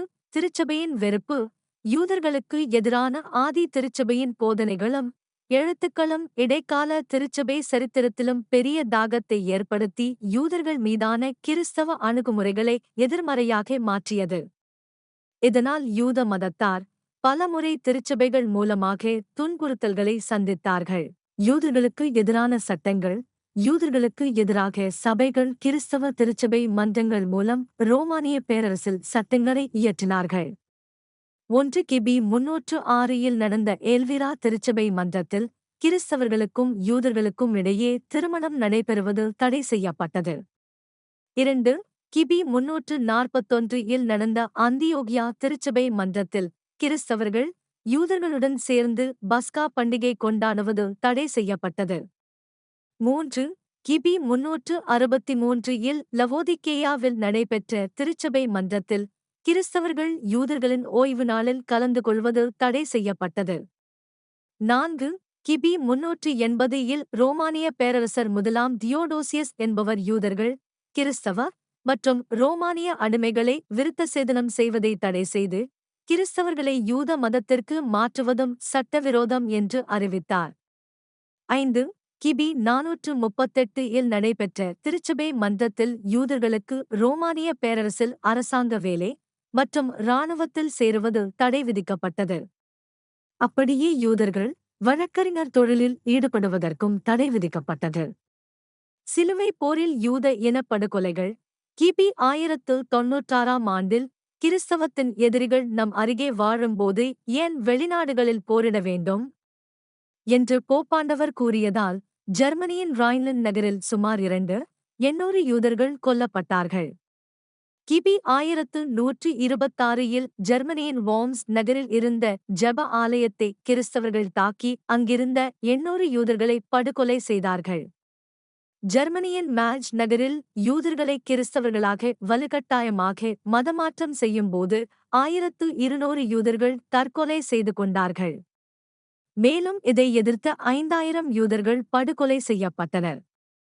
கிபி 1236ஆம் ஆண்டு பாலஸ்தீனத்தின் புனித பூமியை மீட்க திருச்சபை மூலம் அனுப்பப்பட்ட சிலுவைப் போர் வீரர்கள் பிரான்ஸ் தேசத்தில் அன்ஜூ மற்றும் போய்ட்டு நகரில் வசித்து வந்த யூதர்களை வலுக்கட்டாயமாக மதமாற்றம் செய்யும்போது நடந்த கலவரத்தில் 3000 யூதர்கள் படுகொலை செய்யப்பட்டார்கள். பஸ்கா பலி கிபி 1255 இல் பிரான்சு தேசத்தில் மென்ஸ் நகரில் யூதர்கள் பஸ்கா பண்டிகை கொண்டாடிக் கொண்டு இருக்கும்போது கிறிஸ்தவ குழந்தைகளைக் கொன்று யூத சடங்குகளை நடத்துகிறார்கள் என்று குற்றஞ்சாட்டப்பட்டதன் காரணமாக ஏற்பட்ட கலவரத்தில் நூற்றுக்கணக்கான யூதர்கள் படுகொலை செய்யப்பட்டார்கள். இது தவறான குற்றச்சாட்டு என்று பின்னாளில் கண்டுபிடிக்கப்பட்டது. கருப்பு மரணம் அல்லது பிளாக் டெத் கிபி 1347 முதல் 1351 வரை ஐரோப்பாவில் பிளேக் நோய் ஏற்பட்டதன் காரணமாக இலட்சக்கணக்கான மக்கள் மரித்துப் போனார்கள். இது சரித்திரத்தில் பிளாக் டெத் என்று அழைக்கப்படுகிறது. இதற்கு யூதர்கள் கிணற்றில் தண்ணீரில் விஷத்தை கலந்ததினால் ஏற்பட்டது குற்றஞ்சாட்டப்பட்டது. ஏனெனில் இந்த நோயில் யூதர்கள் மிக குறைந்த அளவில் இறந்தார்கள். இதனால் ஆயிரக்கணக்கான யூதர்களின் கடைகள் சூறையாடப்பட்டு வீடுகள் எரிக்கப்பட்டு சுமார் 17,000 யூதர்கள் படுகொலை செய்யப்பட்டார்கள். மேலும் 1240 யூதமத குழந்தைகள் வலுக்கட்டாயமாக கிறிஸ்தவ மதத்திற்கு மாற்றப்பட்டார்கள். இவ்வாறு யூதர்களுக்கு எதிரான இனப்படுகொலைகள் எல்லாம் கிறிஸ்தவ நாடுகளான Spain, France, Germany, Belgium, Poland மற்றும் ஆஸ்திரியா முழுவதும் பரவின. இதனால் சுமார் 20,000க்கும் மேற்பட்ட யூதர்கள் இனப்படுகொலை செய்யப்பட்டார்கள். நாட்டை விட்டு வெளியேற்றம் கிபி 1305ஆம் ஆண்டில் பிரான்சு மன்னராக இருந்த 4ஆம் பிலிப் என்பவர் கிறிஸ்தவர்களாக மதம் மாறாத சுமார் 1,00,000 யூதர்களை நாட்டிலிருந்து வெளியேற்றி அவர்களின் சொத்துக்களை பறிமுதல் செய்தார். கிபி 1396ஆம் ஆண்டு இங்கிலாந்தில் கிறிஸ்தவர்களாக மதம் மாறாத 1,20,000 யூதர்கள் நாடு கடத்தப்பட்டார்கள். இதைப் போலவே கிபி 1421ஆம் ஆண்டு சுமார் 1,27,000 யூதர்கள் ஆஸ்திரியா மற்றும் போலந்து நாடுகளிலிருந்து வெளியேற்றப்பட்டார்கள். கிபி 1492ஆம் ஆண்டு ஸ்பெயின் தேசத்து மன்னர் 2ஆம் ஃபர்டினண்ட் என்பவர் சுமார் 50,000 யூதர்களை கிறிஸ்தவர்களாக மதம் மாற்றினார். இதற்கு எதிர்ப்பு தெரிவித்து மதம் மாறாத சுமார் 2,00,000 யூதர்களை நாடு கடத்தினார். யூதர்களுக்கு எதிராக திருச்சபைகள் நடத்திய வன்முறைகள் கிபி 1298 இல் ஜெர்மனியில் நடந்த உள்நாட்டுப் போரின் போது கிறிஸ்தவ வன்முறை கும்பல்கள் 1,00,000 யூதர்களை இனப்படுகொலை செய்தார்கள். கிபி 1328ஆம் ஆண்டு பிரான்சு தேசத்தில் யூதர்களால் பிரான்சிஸ்கன் என்ற ஒரு கத்தோலிக்க மதகுரு கொல்லப்பட்டதற்காக அங்கிருந்த 5,000 யூதர்களை கத்தோலிக்க கிறிஸ்தவர்கள் படுகொலை செய்து அவர்களது வீடுகளை தீயினால் எரித்தார்கள். கிபி 1354ஆம் ஆண்டு ஸ்பெயின் நாட்டின் பார்சிலோனாவில் இருந்த 10,000 யூதர்கள் வலுக்கட்டாயமாக கிறிஸ்தவ மதத்திற்கு மாற்றப்பட்டார்கள். கிபி 1478ஆம் ஆண்டில் ஸ்பெயின் தேசத்தில் 30,000 யூதர்கள் திருச்சபையின் எதிரிகள் என்று குற்றம் சாட்டப்பட்டு மரண தண்டனை கொடுத்தார்கள். கிபி 1656ஆம் ஆண்டு போர்ச்சுக்கல் நாட்டில் ரோமன் கத்தோலிக்க டொமினிகன் சங்கத்தினர்கள் யூதர்களை உபதேசக்காரர்கள் என்றும் திருச்சபையின் எதிரிகள் என்றும் குற்றஞ்சாட்டி 2,000 யூதர்களை படுகொலை செய்தார்கள். செக்கோஸ்லாவியாவின் பிராக் நகரில் கிறிஸ்தவர்கள் யூதர்களின் ஜெப ஆலயங்களில் தாக்குதல் நடத்தி சுமார் 3,000 யூதர்களை படுகொலை செய்தார்கள். யூதமத வெறுப்பு கடந்த 1900 ஆண்டுகால கிறிஸ்தவ திருச்சபை வரலாற்றில் கிறிஸ்தவர்கள் ஐரோப்பா மற்றும் அமெரிக்காவில் வசித்த யூதர்களை வெறுத்து அவர்களின் ஜெப ஆலயங்களை அழித்து கட்டாய மதமாற்றம் செய்து யூதர்களுக்கு எதிராக வன்முறைகளையும் இனப்படுகொலைகளை அரங்கேற்றினார்கள். ஐரோப்பா கண்டம் முழுவதும் கிறிஸ்தவர்களின் கட்டுப்பாட்டில் இருந்ததால் யூதர்களுக்கு எதிராக மிகக் கடுமையான எதிர்ப்புகளை காண்பித்தார்கள். ஐரோப்பாவில் யூதர்களுக்கு பாதுகாப்பு இல்லை என்பதால் அவர்கள் இஸ்லாமிய தேசங்களிலும் சோவியத் நாடுகளிலும் அடைக்கலம் புகுந்தனர். இவ்வாறு புலம்பெயர்ந்த யூதர்கள் அங்கு தங்கள் மதத்தையும் இனத்தையும் கலாச்சாரத்தையும் தேசிய அடையாளத்தையும் பாதுகாத்துக் கொண்டார்கள். Area of Jewish expulsion image.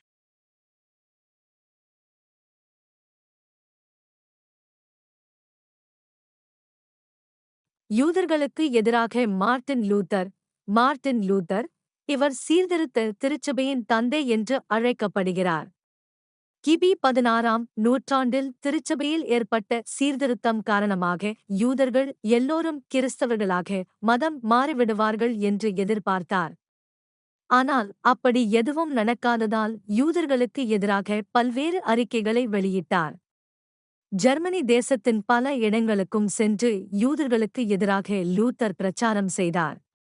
யூதர்களுக்கு எதிரான லூத்தரின் 8 போதனைகள் 1543ஆம் ஆண்டில் மார்ட்டின் லூத்தர் கிறிஸ்தவர்களாக மதம் மாறாத யூதர்களுக்கு எதிரான 8 அம்ச கோட்பாடுகளை அறிவித்தார். 1. யூதர்களின் ஜெப ஆலயங்கள் பள்ளிகளுக்கு தீ வைக்கப்பட வேண்டும். 2. யூதர்களின் வீடுகள் எல்லாம் இடிக்கப்பட்டு அழிக்கப்பட வேண்டும். 3. யூதர்களின் ஜெப புத்தகங்களும் மற்றும் தால்மூத் விளக்க உரைகள் எல்லாம் எரிக்கப்பட வேண்டும். 4. யூத ரபீமார்கள் இனிமேல் யூத குழந்தைகளுக்கு கற்றுக் கொடுக்க முடியாதபடி அவர்களின் கைவிரல்கள் துண்டிக்கப்பட வேண்டும். 5. நெடுஞ்சாலைகளில் பயணம் செய்யும் யூதர்களுக்கு கொடுக்கப்படும் பாதுகாப்பு முறைகள் முற்றிலும் ஒழிக்கப்பட வேண்டும். 6. யூத மதத்தவர்கள் வங்கிகளை நடத்துவதுமா வட்டி கடைகளை நடத்துவதுமா தடை செய்யப்பட்டு அவர்களின் தங்கம் வெள்ளி மற்றும் பணம் யாவுமா கைப்பற்றப்பட வேண்டும். 7. யூதர்கள் உணவுக்காக கஷ்டப்பட்டு வியர்வை சிந்தி சம்பாதிக்க வேண்டும். 8. யூதர்களை நம் நாட்டிலிருந்து விரட்ட வேண்டும்.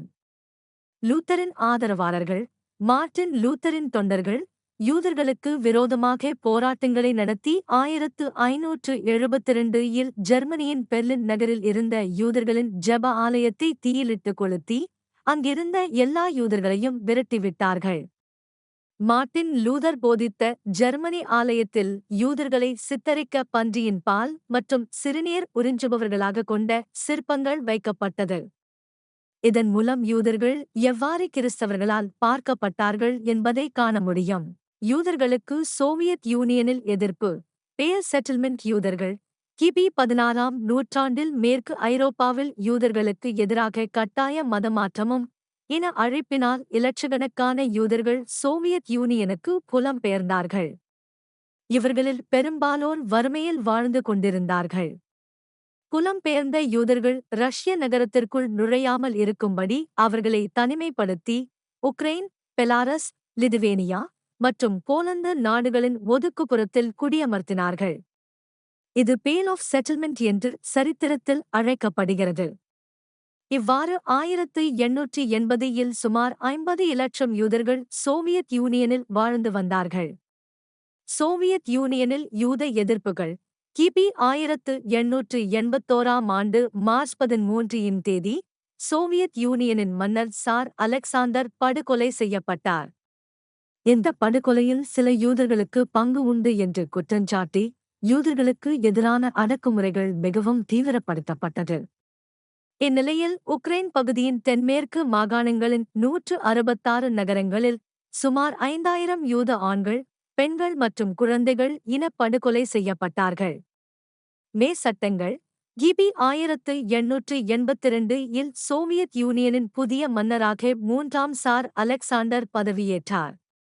இவர் யூதர்களுக்கு எதிராக கடுமையான கட்டுப்பாடுகள் கொண்ட மே சட்டங்களை கொண்டு வந்து யூதர்களின் சொத்துக்களை அபகரித்துக் கொண்டு அவர்கள் மீது அடக்குமுறைகளை கட்டவிழ்த்துவிட்டார். சோவியத் யூனியனின் அரசாங்க அதிகாரிகள் எல்லோரும் நகரத்தில் இருந்த யூதர்களை விட பேல் ஆஃப் செட்டில்மெண்ட் பகுதியில் இருக்கும் யூதர்கள் மிகவும் பயங்கரமானவர்கள், ஆபத்தானவர்கள் என்று கருதி அங்கிருந்த 10,000 யூதர்களை படுகொலை செய்தார்கள். மேலும் இங்கு வசித்த யூதர்கள் ரஷ்யாவுக்குள் குடியேற தடை விதிக்கப்பட்டது. சோவியத் யூனியன் அரசாங்கத்தின் அடக்குமுறையால் யூதர்கள் பாரபட்சமாகவும் சொல்லொன்னா துன்புறுத்தலையும் அனுபவித்து வந்தார். வெளிரிய குடியேற்றத்தில் யூத வாழ்க்கை படம்.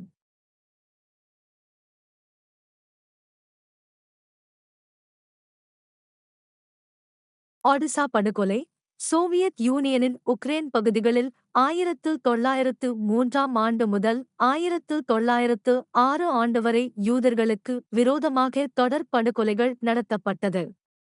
யூதர்களின் தொழிற்சாலைகள், நிறுவனங்கள் எல்லாம் சூறையாடப்பட்டு அழிக்கப்பட்டதில் 22,000 யூதர்கள் கொல்லப்பட்டார்கள். இதைத் தொடர்ந்து பெசராபியா மாகாணத்தில் 64 நகரங்களிலும் 626 சிறு கிராமங்களிலும் 12,000 யூதர்கள் இனப்படுகொலை செய்யப்பட்டார்கள். வெள்ளை பயங்கரவாதம் அல்லது ஒயிட் டெரர். இந்த பயங்கரவாதமானது கிபி 1917 முதல் 1923 வரையான காலகட்டத்தில் ரஷ்யாவில் நடைபெற்ற உள்நாட்டுப் போரின் போது சோவியத் யூனியனின் வெள்ளை இராணுவத்தால் யூதர்கள் வசித்து வந்த பேல் குடியிருப்பு யூதர்களுக்கு எதிராக நடத்தப்பட்ட வெகுஜன படுகொலையை குறிக்க அழைக்கப்படுகிறது. சோவியத் யூனியனின் உள்நாட்டுப் போரின் போது இனப்படுகொலையில் பாதிக்கப்பட்ட யூதர்கள் சோவியத் யூனியன் எதிர்ப்பு படையான மக்கள் குடியரசு படையுடன் இணைந்து கொண்டதால் சோவியத் யூனியன் இராணுவமானது 22,000 யூதர்கள் உட்பட 1,25,000 பொதுமக்களை கொன்று குவித்தது. உக்ரேன் இனப்படுகொலை. கிபி 1919 லெனின் தலைமையில் கம்யூனிஸ்ட் கட்சி ஆட்சியை பிடித்தால் சோவியத் யூனியனில் யூதர்களுக்கு எதிராக தொடர்ச்சியான வன்முறை ஏற்பட்டது. இதில் உக்ரேன் பகுதியில் யூதர்களுக்கு சொந்தமான 75,000 கடைகள் சூறையாடப்பட்டன. 267 ஜெப ஆலயங்கள் எரிக்கப்பட்டு இடித்து தள்ளப்பட்டன. இதில் 34,000 யூதர்கள் கொல்லப்பட்டார்கள். யூதர்களுக்கு எதிராக அநேக புத்தகங்கள் எழுதப்பட்டது. யூத எதிர்ப்பாளர்களால் கிர்கிஸ்தான், கசகஸ்தான், மங்கோலியா, உஸ்பெகிஸ்தான் மற்றும் தாஜிகிஸ்தான் பகுதியில் இருந்து யூதர்கள் வெளியேற்றப்பட்டார்கள். இதனால் 1880 ஆண்டுக்கும் 1920க்கும் இடையில் சுமார் 20 இலட்சம் யூதர்கள் சோவியத் யூனியனை விட்டு வெளியேறி அமெரிக்கா மற்றும் பிரிட்டன் நாடுகளில் தஞ்சம் அடைந்தார்கள். யூதர்களுக்கு எதிராக ஸ்டாலின் 1922 சோவியத் யூனியனின் தலைவராக ஜோசப் ஸ்டாலின் தேர்ந்தெடுக்கப்பட்டார். ஸ்டாலினும் யூதர்களுக்கு எதிராக சட்டங்களை இயற்றியதால் யூதர்களுக்கு எதிரான வன்முறைகள் தொடர்ந்து கொண்டே இருந்தது. Ruthless cosmopolitan. இது யூத அறிவாளிகளை சோவியத் யூனியனில் மறைமுகமாக வெளியேற்ற பயன்படுத்தப்பட்ட பெயராகும். இரண்டாம் உலகப் போருக்குப் பின் 1948 முதல் 1953 வரை சோவியத் யூனியனில் வசிக்கும் யூதர்கள் தேசபக்தி இல்லாதவர்கள் என்று குற்றஞ்சாட்டப்பட்டார்கள். இதில் அநேக யூத அறிவுஜீவிகள், விஞ்ஞானிகள் மற்றும் பொறியாளர்கள் படுகொலை செய்யப்பட்டார்கள். இவர்கள் இராணுவ இரகசியங்கள் மற்றும் விஞ்ஞான ஆராய்ச்சி இரகசியங்களை இஸ்ரேல், அமெரிக்கா மற்றும் இங்கிலாந்து நாடுகளுக்கு பகிர்ந்து கொண்டார்கள் என்று குற்றம் சாட்டப்பட்டது. இதனால் யூத விஞ்ஞானிகள் சோவியத் யூனியனின் அறிவியல் ஆய்வகங்களில் இருந்து நீக்கப்பட்டனர். யூத பொறியாளர்கள், தொழில்நுட்ப வல்லுநர்கள் சோவியத் யூனியனின் இராணுவத்திலிருந்து நீக்கப்பட்டார்கள். இவ்வாறு ஆயிரக்கணக்கான யூதர்கள் வேலையிலிருந்து நீக்கப்பட்டார்கள். இவர்கள் தெருக்களிலும் கடைகளிலும் பொது இடங்களிலும் அவமானப்படுத்தப்பட்டார்கள். ஸ்டாலின் குற்றச்சாட்டு. 1953 மாஸ்கோவில் யூத மருத்துவர்கள் சிலர் சதி திட்டம் செய்து தன்னை கொலை செய்ய முயன்றதாக சோவியத் யூனியன் அதிபர் ஸ்டாலின் குற்றம் சாட்டினார். இதனால் சோவியத் அரசாங்கம் யூதர்களுக்கு எதிராக செயல்பட்டு அங்கிருந்த மருத்துவர்கள், விஞ்ஞானிகள் மற்றும் அறிவாளிகளை கைது செய்து பலரை கொன்று குவித்தார்கள். இப்படியாக 1918 ஆரம்பித்த முதல் உலகப் போரிலிருந்து 1991 நடைபெற்ற சோவியத் யூனியனின் வீழ்ச்சி வரை சுமார் 9 லட்சம் யூதர்கள் இனப்படு கொலை செய்யப்பட்டார்கள். இந்த தகவலை சோவியத் யூனியன் கடைசி வரை மறுத்தது. ஆனால் இது நம்பகமான தகவல் என்று பின்னாட்களில் உறுதி செய்யப்பட்டது. யூதர்களின் சியோன் இயக்கம். Theodore hertz. இவர் ஒரு யூதர், ஆனால் ஆஸ்திரிய நாட்டின் பத்திரிகையாளராக இருந்தார். 1896 சியோன் இயக்கத்தை அல்லது ஜாயான் மூவ்மெண்ட் ஐ சோவியத் யூனியனில் ஏற்படுத்தினார். தியோடர் யூத அரசாங்கம் என்ற தலைப்பில் பத்திரிகைகளில் தொடர்ந்து எழுதி உலகின் பார்வையை தன் பக்கம் திருப்பினார். சியோன் இயக்கத்தின் சித்தாந்தங்கள். உலகின் பல பகுதிகளிலும் வாழ்ந்த புலம்பெயர்ந்த யூதர்கள் சீயோன் இயக்கத்தில் தங்களை இணைத்துக் கொண்டார்கள். இது உலகமெங்கும் யூதர்களுக்கு எதிராக நடத்தப்படும் இனப்படுகொலைகளினால் கொல்லப்படும் யூதர்கள் பாதுகாக்கப்படவும், அவர்களின் மூதாதையர்கள் வாழ்ந்து வந்த பாலஸ்தீனா பகுதியில் யூத அரசாங்கம் அமைய வேண்டும் என்று குரல் கொடுத்து, உலகமெங்குமுள்ள நாடுகளில் இருந்த அரசியல் தலைவர்களை சந்தித்து அவர்களின் ஆதரவு திரட்டினார்கள். பாஃபோர் டிக்ளரேஷன்: பாலஸ்தீனாவில் யூதர்களுக்கு என்று ஒரு புது அரசாங்கம் அமைய உலக நாடுகளில் இருந்த யூதர்கள், இங்கிலாந்து அரசுக்கு எல்லா வழிகளிலும் ஆதரவாக இருப்போம் என்று இங்கிலாந்துடன் ஒப்பந்தங்களை செய்து கொண்டன. இதனால் பாலஸ்தீன பகுதியில் 3% யூதர்கள் வசித்த போதிலும் அங்கு யூத அரசாங்கம் அமைய பிரிட்டன் தனது ஆதரவை கொடுக்கும் என்று 1917ஆம் ஆண்டில் பால்ஃபோர் பிரகடன அறிக்கை அல்லது பாஃபோர் டிக்ளரேஷன் வெளியிட்டது. எதிர்ப்புகள்: பாஃபோர் பிரகடனத்திற்கு பாலஸ்தீனத்தில் வாழ்ந்து கொண்டிருந்த முஸ்லிம்களும் மற்றும் கிறிஸ்தவர்களும் கடுமையாக எதிர்த்தார்கள். இங்கிலாந்தின் இந்த செயலை கவனித்த அரபு நாடுகள், பாலஸ்தீன மண்ணின் மைந்தர்களை அழித்து காலனி நாட்டை உருவாக்கும் செயல் என்றும் இது ஆட்டோமன் பேரரசில் பாலஸ்தீனாவில் இருந்த அரபியர்களுக்கு தனிநாடு கொடுக்கப்படும் என்று 1915ஆம் ஆண்டில் பிரிட்டன் செய்த ஒப்பந்தத்தை மீறும் செயல் என்றும் 1916இல் பிரிட்டன் செய்த சர்வதேச சட்டத்தை மீறும் செயல் என்றும் குற்றஞ்சாட்டின. ஒட்டமான் பேரரசு வீழ்ச்சி: கிபி 13ஆம் நூற்றாண்டின் இறுதியில் தோன்றிய ஒட்டமான் பேரரசின் கீழ் துருக்கி, எகிப்து, யோர்தான், சிரியா, சவுதி அரேபியா மற்றும் பாலஸ்தீன பகுதிகள் இருந்தது. சுமார் 600 ஆண்டுகள் இராணுவத்திலும் பொருளாதாரத்திலும் மத சகிப்பிலும் சிறந்தது விளங்கிய ஒட்டமான் பேரரசு கொஞ்சம் கொஞ்சமாக பலவீனப்பட்டு, இழந்த பலத்தை திரும்பப் பெறுவதற்கு முதலாம் உலகப் போரின் போது ஜெர்மனியுடன் கூட்டணி வைத்துக் கொண்டது. முதலாம் உலகப் போரில் நடுநிலைமை வகிக்க இங்கிலாந்து தலைமையிலான நாடுகள் ஒட்டமான் பேரரசை கேட்டபோது, ஒட்டமன் பேரரசு மறுப்பு தெரிவித்து தனது கடற்படை மூலம் 1914இல் சோவியத் யூனியனை தாக்கியது. இதனால் பிரிட்டனும் நட்பு நாடுகளும் ஒட்டமான் பேரரசுக்கு எதிராக போரிட்டு 1922ஆம் ஆண்டு ஒட்டமான் பேரரசை கைப்பற்றி சோவியத் யூனியன், இங்கிலாந்து மற்றும் பிரான்சு நாடுகள் தங்களுக்குள் பங்கு வைத்துக் கொண்டார்கள். இதில் இங்கிலாந்தின் கீழ் பாலஸ்தீனம் வந்தது. யூத பாலஸ்தீன பிரச்சினை ஆரம்பம்: முதலாம் உலகப் போருக்குப் பின் பாலஸ்தீனத்தில் யூத அரசாங்கம் அமைந்துவிடும் என்று நம்பி அநேக யூதர்கள் பாலஸ்தீனாவிற்கு குடிபெயர்ந்ததால் இப்போது பாலஸ்தீன மக்கள் தொகை 3% ஆகஸ்ட் இருந்த யூதர்களின் எண்ணிக்கை 27% ஆகஸ்ட் அதிகரித்தது. இந்நிலையில் 1929 ஆண்டு முதல் 1939 ஆண்டு வரை அரேபியர்களும் யூதர்களும் பாலஸ்தீனத்தில் மோதிக் கொண்டார்கள். இதில் இருதரப்பிலும் ஆயிரக்கணக்கானவர்கள் கொல்லப்பட்டு, இலட்சக்கணக்கானோர் படுகாயம் அடைந்து, கோடிக்கணக்கான சொத்துகள் நாசமாய்ப் போயின. இந்நிலையில் பாலஸ்தீனத்தில் இருந்த அரேபியர்களை திருப்திப்படுத்த இஸ்ரேலுக்குள் நுழையும் யூதர்களை இங்கிலாந்து அரசாங்கம் வெகுவாக கட்டுப்படுத்தியது. இந்த காலகட்டத்தில் 1939ஆம் ஆண்டு செப்டம்பர் மாதம் 2ஆம் உலகப் போர் ஆரம்பிக்கவே, பாலஸ்தீனாவில் யூதர்களுக்கு என்று யூத அரசாங்கம் அமைவதை இங்கிலாந்து அரசாங்கம் அமல்படுத்த விரும்பவில்லை. இதனால் யூதர்களின் சீயோன் இயக்கமானது இங்கிலாந்து அரசாங்கம் தங்களை ஏமாற்றிவிட்டது என்று கருதினார்கள். பவர்ட் பை டப்வர்ஸ்: உதுமானிய பேரரசு வரைபடப் படம்.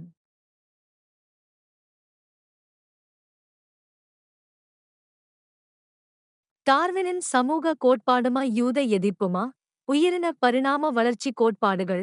சார்லஸ் டார்வின் 1859ஆம் ஆண்டு உயிரினத்தின் வளர்ச்சி என்ற புத்தகத்தை வெளியிட்டு தாவரங்கள் மற்றும் விலங்கினத்தின் பரிணாம வளர்ச்சியானது இயற்கையாகவே தேர்வு செய்யும் முறையினால் தகுதியான உயிரினம் பிழைக்கும் நிலை பற்றி விளக்கியிருந்தார். இவருடைய எழுத்துக்கள் கிறிஸ்தத்திலும் மனித குலத்திலும் பெரிய தாக்கத்தை ஏற்படுத்தியது. டார்வினின் சமூக கோட்பாடுகள். டார்வினின் பரிணாம வளர்ச்சி கோட்பாடுகளை மனித சமுதாயத்தின் மீது ஆராய்ச்சி செய்ய ஜெர்மனி விஞ்ஞானி ஹெர்பர்ட் ஸ்பென்சர் தலைமையில் பலர் முன்வந்தார்கள். இவர்கள் டார்வினின் இயற்கை தேர்வு கோட்பாடு மற்றும் தகுதியுள்ளவர்கள் மட்டுமே வாழ முடியும் என்ற கோட்பாடுகளை சமூக, அரசியல் மற்றும் பொருளாதார பிரச்சினைகளுக்கு பயன்படுத்தினார்கள். இதன்படி உயிரினங்களின் வாழ்க்கை போராட்டத்தில் தகுதியான உயிரினங்கள் வாழ வேண்டுமானால் தகுதியற்ற உயிரினங்கள் அழிக்கப்பட வேண்டும் என்பது மனித சமுதாயத்திற்கும் பொருந்தும். ஆகவே ஜெர்மானியர்கள் வாழ வேண்டுமானால் தகுதியில்லாத யூதர்கள் அழிக்கப்பட வேண்டும் என்ற மனநிலை ஐரோப்பிய சமூகத்தில் பெரிய தாக்கத்தை ஏற்படுத்தியது. யூத இனவிரோத கோட்பாடு இது யூதர்களுக்கு எதிராக மனித சமூகத்தில் நிலவிய இனபாகுபாடு கோட்பாடு ஆகும். இதன்படி ஜெர்மானியர்கள் இயற்கையாகவே யூதர்களை விட உயர்ந்த இனத்தைச் சேர்ந்தவர்கள் என்றும் வாழ்க்கை போராட்டத்தில் தாங்கள் வாழ வேண்டுமானால் தகுதியில்லாத யூதர்கள் அழிக்கப்பட வேண்டும் என்ற டார்வீனின் சமூக கோட்பாடு ஜெர்மானிய தேசத்தில் பல ஆண்டுகள் பலரால் பேசப்பட்டும் எழுதப்பட்டும் போதிக்கப்பட்டும் வந்தது. இதுவே இனத்தின் அடிப்படையில் யூத எதிர்ப்புக்கு அடித்தளமாக அமைத்தது. ஜெர்மானிய நாஜிச கட்சியின் கருத்தியல் கருப்பு நிறத்தின் மீது வெள்ளை நிறத்தின் ஆதிக்கம் ஐரோப்பியர்கள் மற்றும் அமெரிக்கர்கள் டார்வினிசத்தின் சமூக மற்றும் உளவியல் அம்சங்களை ஆராய்ச்சி செய்ய தொடங்கினர். தொழில்துறையில் இருந்த வெள்ளை நிற சமூகங்கள் சமூக டார்வினிசத்தை பயன்படுத்தி வளர்ச்சியடையாத நாட்டு மக்கள் மீது வெள்ளை நிறம் என்ற அளவுகோலை பயன்படுத்தி தாங்கள் இயற்கையாகவே தகுதியுள்ள இனத்தவர் என்றும் ஆகவே தகுதியில்லாத கருப்பு நிற இனங்கள் மேல் ஆட்சி செய்யலாம் என்ற தத்துவார்ந்த சிந்தனை அதிகரித்தது. ஜெர்மானிய நாஜிசம் கருத்தியல் ஜெர்மனியில் ஏற்பட்ட மிதமிஞ்சிய தேசியவாதமா அல்லது ஹைப்பர் நேஷனலிசம் மனித அறிவு சார்ந்த படிப்புகள் அறிவியல் கண்டுபிடிப்புகள் தொழில்நுட்ப வளர்ச்சியோடு டார்வினின் சமூக கோட்பாடுகளும் ஏற்படுத்திய தாக்கத்தினால் ஜெர்மனியில் யூதர்களுக்கு எதிரான மிகப்பெரிய இனவெறிக்கு வித்திட்டது. இந்த கோட்பாடுகள் ஆரியர்களின் இனவாத மற்றும் மதவாத அடிப்படையிலும் மனித சமூக இனங்களுக்கிடையே பாகுபாடுகளை ஏற்படுத்தும் இழிநிலை மற்றும் புத்தியில்லாத நோக்கங்களாக உருவானது. இதன்படி தகுதியான ஆரியர்கள் வாழ வேண்டுமானால் தகுதியில்லாத ஆரிய இனத்தைச் சேராதவர்கள் அழிக்கப்பட வேண்டும் கருத்துக்கள் ஜெர்மனி நாளிதழ்கள் புத்தகங்கள் மூலம் எல்லா இடங்களிலும் பரப்பப்பட்டன. யூதர்களுக்கு எதிரான இனவாத எதிர்ப்பு ஜெர்மானிய நாஜிக்கள் தங்களை இயற்கையாகவே உயர்ந்த இனத்தைச் சேர்ந்த ஆரியர்கள் என்றும் யூதர்களை தாழ்ந்த இனமாகவும் வாழ்க்கை போராட்டத்தில் நாஜிக்கள் தகுதியானவர்களாகவும் இவர்களுக்கு தகுதியில்லாத யூதர்களை அழிக்கும் உரிமை உண்டென்று கருதினார்கள். ஜெர்மானியர்களின் இந்த நாஜிச கருத்தியல் இறுதியில் பெரிய அளவிலான யூத இன அழிப்பில் போய் முடிந்தது. ஜெர்மனியில் நாஜி அரசாங்கம் அடால்ஃப் ஹிட்லர் முதலாம் உலகப் போரைத் தொடர்ந்து ஜெர்மனியில் அடால்ஃப் ஹிட்லர் கட்சியான நேஷனல் சோஷலிஸ்ட் ஜெர்மன் ஒர்க்கர்ஸ் அல்லது நாசி பார்ட்டி தேர்தலில் வென்று ஜெர்மானிய அதிபராக தேர்ந்தெடுக்கப்பட்டார். இந்நிலையில் 1933 மார்ச் 23 இம் நாள் அன்று ஜெர்மன் பாராளுமன்றம் எனேபிள் ஆக்ட் சட்டப்படி ஜெர்மானிய தேசிய நலனுக்காக எந்த சட்டத்தையும் அமல்படுத்தும் முழுமையான அதிகாரங்களை ஹிட்லருக்கு கொடுத்தது. ஹிட்லர் உத்தரவின் பேரில் ஜெர்மனி மற்றும் ஆசிரியாவில் இருந்த யூத வணிக வளாகங்கள் யூத குடியிருப்பு பகுதிகள் ஜெப ஆலயங்கள் மற்றும் யூதர்களின் சொத்துக்கள் எல்லாம் சூறையாடப்பட்டது. ஜெர்மனியில் யூத இன எதிர்ப்பு ஹிட்லர் என்பவர் டார்வினின் சமூக கோட்பாட்டின் தீவிர ஆதரவாளராக இருந்தார். இவர் தேசியவாதம் என்ற பெயரில் யூதர்களை தனிமைப்படுத்தத் தொடங்கினார். ஹிட்லரின் உத்தரவின் பேரில் பத்திரிகைகள் யூதர்களுக்கு விரோதமாக பக்கம் பக்கமாக எழுதின. ஜெர்மனியில் இருந்து வெளிவரும் வார மற்றும் மாத பத்திரிகைகளில் யூதர்கள் எல்லோரும் ஜெர்மானியர்களை சுரண்டுபவர்களாக சித்தரித்தார்கள். நாஜி இளைஞர்கள் படையானது யூதர்கள் ஜெர்மானிய சமூகத்தையும் கலாச்சாரத்தையும் கரைப்படுத்துகிறது என்று பள்ளிகளிலும் கல்லூரிகளிலும் பரப்பினார்கள். ஹிட்லரின் உத்தரவின் பேரில் கிறிஸ்தவ திருச்சபைகள் யூதர்களை சாத்தானின் மக்கள் என்று போதிக்க ஆரம்பித்தார்கள். இதனால் ஜெர்மனியில் இன ரீதியில் யூதர்களுக்கு எதிராக ஏராளமான அநீதி நடந்தபோது திருச்சபைகள் வாயை மூடிக்கொண்டன. 1935 இல் அறிமுகமான நியூரம்பெர்க் சட்டங்கள் இந்த சட்டங்கள் யூதர்களுக்கும் ஜெர்மனியர்களுக்கும் இடையிலான திருமணங்களை தடை செய்ததோடு 45 வயதிற்குட்பட்ட ஜெர்மன் பெண்களை யூதர்களின் வீடுகளில் வேலை செய்வதையும் தடை செய்தது. இந்நிலையில் ஹிட்லர் ஜெர்மனியில் புதிய குடியுரிமை திட்டத்தை அமல்படுத்தி அங்கு ஜெர்மானியர்களின் இரத்த சம்பந்தம் உள்ளவர்களுக்கே குடியுரிமை வழங்கினார். இதனால் ஜெர்மானிய இரத்த சம்பந்தம் இல்லாத யூதர்கள் ரோமானியர்கள் மற்றும் கருப்பின மக்களுக்கு குடியுரிமை மறுக்கப்பட்டது. ஹிட்லர் தன் அரசியல் எதிரிகளை இரும்பு கரம் கொண்டு அடக்கி, கொடிய சித்திரவதை கூடங்களை ஏற்படுத்தி ஆயிரக்கணக்கானோரை கொடூரமாக கொலை செய்தார். ஹிட்லரின் அநீதியான எல்லா செயல்களுக்கு ஜெர்மன் தேசத்து திருச்சபைகளும் மௌனமாயிருந்தது. ஹிட்லரின் உத்தரவுக்கு கட்டுப்படாத போதகர்கள் சபைகளில் இருந்து நீக்கப்பட்டார்கள். நாஜிக்களின் யூத எதிர்ப்புகள். இரவு உடைந்த கண்ணாடி. ஜெர்மனியில் 1938 ஆண்டு நவம்பர் 9 ஆம் நாள் இரவு நேரத்தில் யூதர்களுக்கு எதிரான வன்முறை கட்டவிழ்த்து விடப்பட்டது. இதில் 7000 யூதர்களின் கடைகள் சூறையாடப்பட்டது. 650க்கும் மேற்பட்ட ஜெப ஆலயங்கள் எரிக்கப்பட்டன. யூதர்களின் மருத்துவமனைகள், கல்வி கூடங்கள், தொழிற்கூடங்கள், வீடுகள் எல்லாம் அழிக்கப்பட்டன. யூதர்களின் கல்லறை தோட்டங்களும் இடித்து தள்ளப்பட்டது. இந்த வன்முறைக்கு ஜெர்மானிய காவல்துறை மற்றும் தீயணைப்பு படையினரும் உடந்தையாக இருந்தார்கள். மறுநாள் காலையில் 30,000 யூதர்கள் தேசதுரோகிகள் என்ற பெயரில் கைது செய்து சித்திரவதை முகாம்களுக்கு அனுப்பி படுகொலை செய்யப்பட்டார்கள். ஊரடங்கு உத்தரவு. யூதர்களுக்கு சொந்தமான கடைகள் எல்லாம் யூதரல்லாதவர்களால் நிர்வகிக்கப்படாவிட்டால் அவற்றை திறக்க அரசாங்கம் அனுமதிக்கவில்லை. யூதர்கள் தங்கள் வீடுகளை விட்டு வெளிவரும் நேரம் கட்டுப்படுத்தப்பட்டது. யூதர்கள் மீது மட்டும் ஊரடங்கு உத்தரவு பிறப்பிக்கப்பட்டது. ஜெர்மனி மற்றும் ஆஸ்திரியாவில் கல்வி பயின்ற யூத குழந்தைகள் மற்றும் இளைஞர்கள் பள்ளி கல்லூரிகளில் இருந்து நீக்கப்பட்டார்கள். போலந்தில் நடந்த படுகொலை. 1939 போலந்து தேசத்தின் மீது ஜெர்மனி படையெடுத்ததன் மூலம் இரண்டாம் உலகப் போர் ஆரம்பித்தது. ஐரோப்பாவில் போலந்து நாட்டில்தான் யூதர்களின் மக்கள் தொகை அதிகமாக இருந்தது. போலந்து நாட்டில் ஜெர்மனிய நாஜி படைகள் அதிகமான அளவில் மரண முகாம்களை கட்டினார்கள். இந்த மரண முகாம்களில் யூதர்களுக்கு உணவு கொடுக்காமல் பட்டினியாய் போட்டு சாகடித்தார்கள். இந்த முகாம்களில் பல்கேரியா, செக்கோஸ்லோவியா, ஹங்கேரி போன்ற நாடுகளில் இருந்து கைது செய்யப்பட்ட யூதர்களை தொடர்வண்டிகளின் மூலமாக கொண்டு வந்து அவர்கள் மீது சயனைடு விஷவாயுக்களை செலுத்தியதில் சுமார் 30 இலட்சம் யூதர்கள் இனப்படுகொலை செய்யப்பட்டார்கள். ஐன்சாட்ஸ்கிரூப்பன் படுகொலை.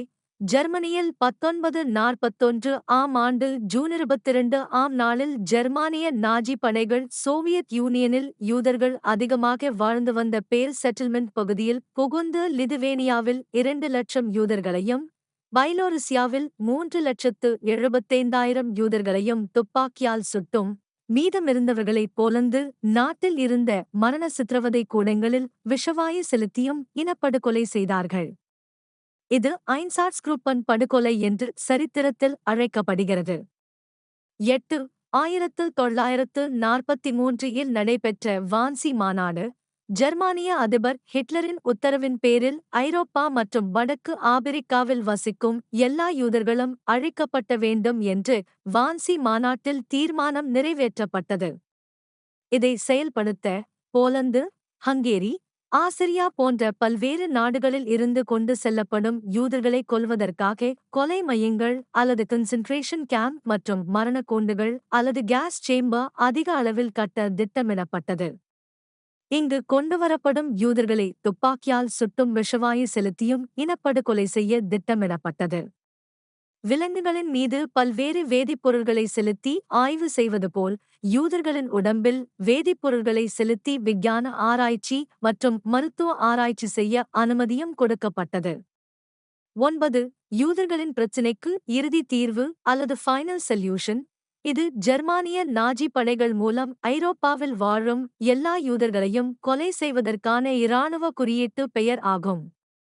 இரண்டாம் உலகப் போரின் போது ஜெர்மனியின் நாஜி படைகள் ஐரோப்பாவில் உள்ள அயர்லாந்து, சுவீடன், துருக்கி, இங்கிலாந்து மற்றும் வடக்கு ஆப்பிரிக்கா போன்ற ஆக்கிரமிக்கப்படாத நாடுகளைச் சேர்ந்த 1,10 இலட்சம் யூதர்கள் எல்லோரையும் இனப்படுகொலை செய்யும் திட்டம் ஆகும். இதற்காக Germany, Poland, France, Siberia, Austria போன்ற நாடுகளில் 1100க்கும் அதிகமான மரணக்கூண்டுகள் அல்லது டெத் சேம்பர்ஸ் மற்றும் சித்திரவதை கூடங்கள் அல்லது கன்சென்ட்ரேஷன் கேம்ப் நாஜிக்களின் உதவியுடன் கட்டப்பட்டன. 1. யூத குழந்தைகள் அழிப்பு. ஜெர்மனியின் நாஜி கொள்கைப்படி யூத குழந்தைகள் ஆபத்தானவர்கள் மற்றும் ஜெர்மனிக்கு தேவையில்லாதவர்கள் என்று கருதப்பட்டார்கள். ஆகவே ஜெர்மானியரல்லாத யூத குழந்தைகள், ரோமானிய குழந்தைகள், ஜிப்சி இன குழந்தைகள் எல்லோரையும் மரணக்கூண்டுகளுக்கு கொண்டு சென்று அங்கு விஷவாயு செலுத்தியதில் 10 லட்சம் குழந்தைகள் இனப்படுகொலை செய்யப்பட்டார்கள். யூத பெண்கள் அழிப்பு. ஜெர்மானிய நாஜிகாரர்களின் கொள்கைகள் படி குறிப்பாக யூத பெண்கள், ரோமானிய பெண்கள், போலந்து பெண்கள் எல்லோரையும் கைது செய்தார்கள். பேறு காலத்திற்காக காத்திருக்கும் பெண்களையும் கைக்குழந்தைகளின் பெண்களையும் வேலை செய்ய பலனில்லாதவர்கள் என்று வகை வகையாக பிரித்து நேரடியாக மரணக்கூண்டுகளுக்கு அனுப்பி வைப்பார்கள். பெண்களுக்கு எதிரான வன்முறைகள். கைது செய்யப்பட்ட யூத பெண்களிடம் ஜெர்மானிய நாஜி படையினர் கட்டாய வேலை செய்யவும், கட்டாய கருக்கலைப்பு செய்யவும், ஜெர்மானிய இராணுவ வீரர்களுக்கு கட்டாய பாலியல் சேவை செய்யவும், கருத்தடை செய்யவும், மருத்துவ ஆராய்ச்சிக்கு என்று அநீதியான காரியங்களுக்காக பயன்படுத்தினார்கள். யூத பெண்களை அவமானப்படுத்தி, அடித்து, துன்புறுத்தி, உணவுக்காகவும் மற்ற அத்தியாவசிய தேவைக்காகவும் கட்டாய உடலுறவு வைத்துக் கொண்டு பாலியல் பலாத்காரம் செய்தார்கள். இதை எதிர்த்த பெண்களின் தலைமுடியை மொட்டையடித்தும், உடம்பில் துணி இல்லாமல் ஊர்வலம் நடத்தியும், அவர்களுடைய மர்ம உறுப்புகளில் சூடு வைத்தும் சித்திரவதை செய்தார்கள். ஹிட்லரின் நாஜிப்படையினரால் 20 லட்சம் பெண்கள் இனப்படுகொலை. 13 ஆஷ்விட்ஸ் முகாம் அல்லது ஆஷ்விட்ஸ் கேம்ப். இது ஜெர்மானிய நாஜி படைகளால் ஃபைனல் சொல்யூஷன் என்ற திட்டத்தின்படி யூத இனத்தை ஐரோப்பாவில் இருந்து முழுவதும் அழிப்பதற்காக போலந்தில் நிறுவப்பட்ட மிகப்பெரிய மரண முகாம் ஆகும். இதில் கட்டாய தொழிலாளர் முகாம், சித்திரவதை முகாம் மற்றும் கொலைக்களம் என்று பல பிரிவுகளாக அமைக்கப்பட்டு இருந்தது. இந்த மரணக்கூண்டில் சுமார் 13 இலட்சம் யூதர்கள், சுமார் 74,000 பேர் போல்ஸ் தேசத்தவர்கள், 21,000 பேர் யெகோவா சாட்சியினர் மற்றும் 15,000 பேர் பிரான்சு போர் கைதிகள் சித்திரவதை செய்யப்பட்டு படுகொலை செய்யப்பட்டார்கள். பெரிய இன அழிப்பு அல்லது மொபைல் கில்லிங் ஸ்குவாட்ஸ். இரண்டாம் உலகப் போரின் போது ஆஸ்திரியா, ஹங்கேரி, ரோமானியா, செக்கோஸ்லோவேகியா மற்றும் சோவியத் யூனியனின் பகுதியை கைப்பற்றிய ஜெர்மானிய படையினர் அங்கிருந்த 16 லட்சம் யூதர்கள், 2 லட்சம் சோவியத் யூனியன் போர் கைதிகள் மற்றும் 15,000 ரோமா அல்லது ஜிப்சீஸ் மக்களையும் ஜெர்மானிய சித்திரவதை முகாம்களுக்கு தொடர்வண்டி மூலம் கொண்டு வந்து, கார்பன் மோனோ ஆக்சைடு மற்றும் சைக்ளோன் விஷ வாயுக்களை செலுத்தி படுகொலை செய்தார்கள். கடைசி கட்டம் இன அழிப்பு. போலந்து நாட்டில் இருந்த ஆஷ்விட்ஸ் முகாமுக்கு 19 மார்ச் மாதம் 1944 ஆண்டு நாஜி படைகள் ஹங்கேரி நாட்டில் கைது செய்யப்பட்ட 7,25,000 யூதர்களை ஆஷ்விட்ஸ் முகாமுக்கு கொண்டு வந்தார்கள். இந்த முகாமுக்கு நாஜி படைகள் கைது செய்த யூதர்களை தொடர்வண்டிகள் மூலம் தினமும் கொல்லப்படுவதற்காக அனுப்பி வைப்பார்கள். போலந்தின் மற்றொரு மரணக்கூண்டான லாட்ஸில் இருந்து 60,000 யூதர்கள் இந்த முகாமுக்கு அனுப்பி வைக்கப்பட்டார்கள். இந்த முகாமில் விஷவாயு செலுத்தி கொடூரமாக எல்லோரையும் இனப்படுகொலை செய்தார்கள். ஹிட்லரின் தற்கொலை. இரண்டாம் உலகப் போரின் போது அமெரிக்கா, இங்கிலாந்து மற்றும் சோவியத் யூனியன் படைகள் தோல்வியின் விளிம்பில் இருந்த ஜெர்மனியின் பெர்லின் நகரை நோக்கி முன்னேறிக் கொண்டு வரும்போது ஏப்ரல் 30, 1945 அன்று ஹிட்லரின் துப்பாக்கியால் சுட்டு தற்கொலை செய்து கொண்டார். இதனால் ஜெர்மனி நாஜி படைகள் சரணடைந்ததால் இரண்டாம் உலகப் போர் மே 8, 1945 இல் முடிவுக்கு வந்தது. இத்துடன் ஹோலோகாஸ்ட் என்ற யூதர்களின் இனப்படுகொலையும் முடிவுக்கு வந்தது. பெரிய இனப்படுகொலை. உலக சரித்திரத்தில் ஹோலோகாஸ்ட் என்ற வார்த்தைக்கு சொல் அகராதியில் 1933க்கும் 1945க்கு இடையில் ஜெர்மன் நாட்டின் நாஜிக்கள் ஆட்சி காலத்தில் இலட்சக்கணக்கான ஐரோப்பிய யூதர்களையும் பிற நாட்டு போர்க்கைதிகள், ரோம ஜிப்சிகள், கருப்பினத்தவர்கள் மற்றும் ஜெர்மானிய அரசியல் எதிரிகளை படுகொலை செய்யப்பட்டதை குறிப்பிட பயன்படுத்தும் வார்த்தை ஆகும். இரண்டாம் உலகப் போர். 20ஆம் நூற்றாண்டில் 2 உலகப் போர்களை மனிதகுலம் பார்த்துவிட்டது. 2 உலகப் போரையும் முன்னின்று நடத்தியவர்கள் கிறிஸ்தவ நாட்டை சேர்ந்தவர்கள் ஆவார்கள். இவர்களின் கல்வி அறிவு, விஞ்ஞான வளர்ச்சி, தொழில்நுட்பம் மனித குலத்திற்கு சமாதானத்தை கொடுக்கும் என்ற கருத்து பொய்த்துவிட்டது. டார்வினின் சமூக கோட்பாட்டின் தாக்கம் ஹாலோகாஸ்ட் என்று அழைக்கப்படும் திட்டமிட்ட இனப்படுகொலையின் உச்சக்கட்டத்தை அடைந்தது. இரண்டாம் உலகப் போரின் போது யூத இன உச்சகட்ட அழிவை சந்தித்தது. ஜெர்மனியில் ஹிட்லரின் நாஜி படையினர் 10 இலட்சம் குழந்தைகள் உட்பட 60 இலட்சம் யூதர்களை இனப்படுகொலை செய்தார்கள். கிறிஸ்தவ திருச்சபை தலைவர்கள் எவரும் அநீதிக்கு எதிராக குரல் கொடுக்காமல் வாயை மூடிக்கொண்டார்கள். இரண்டாம் உலகப் போரின் போது 8.5 கோடி மக்கள் கொல்லப்பட்டது உலகத்தில் பெரும் சோகத்தை ஏற்படுத்தியது.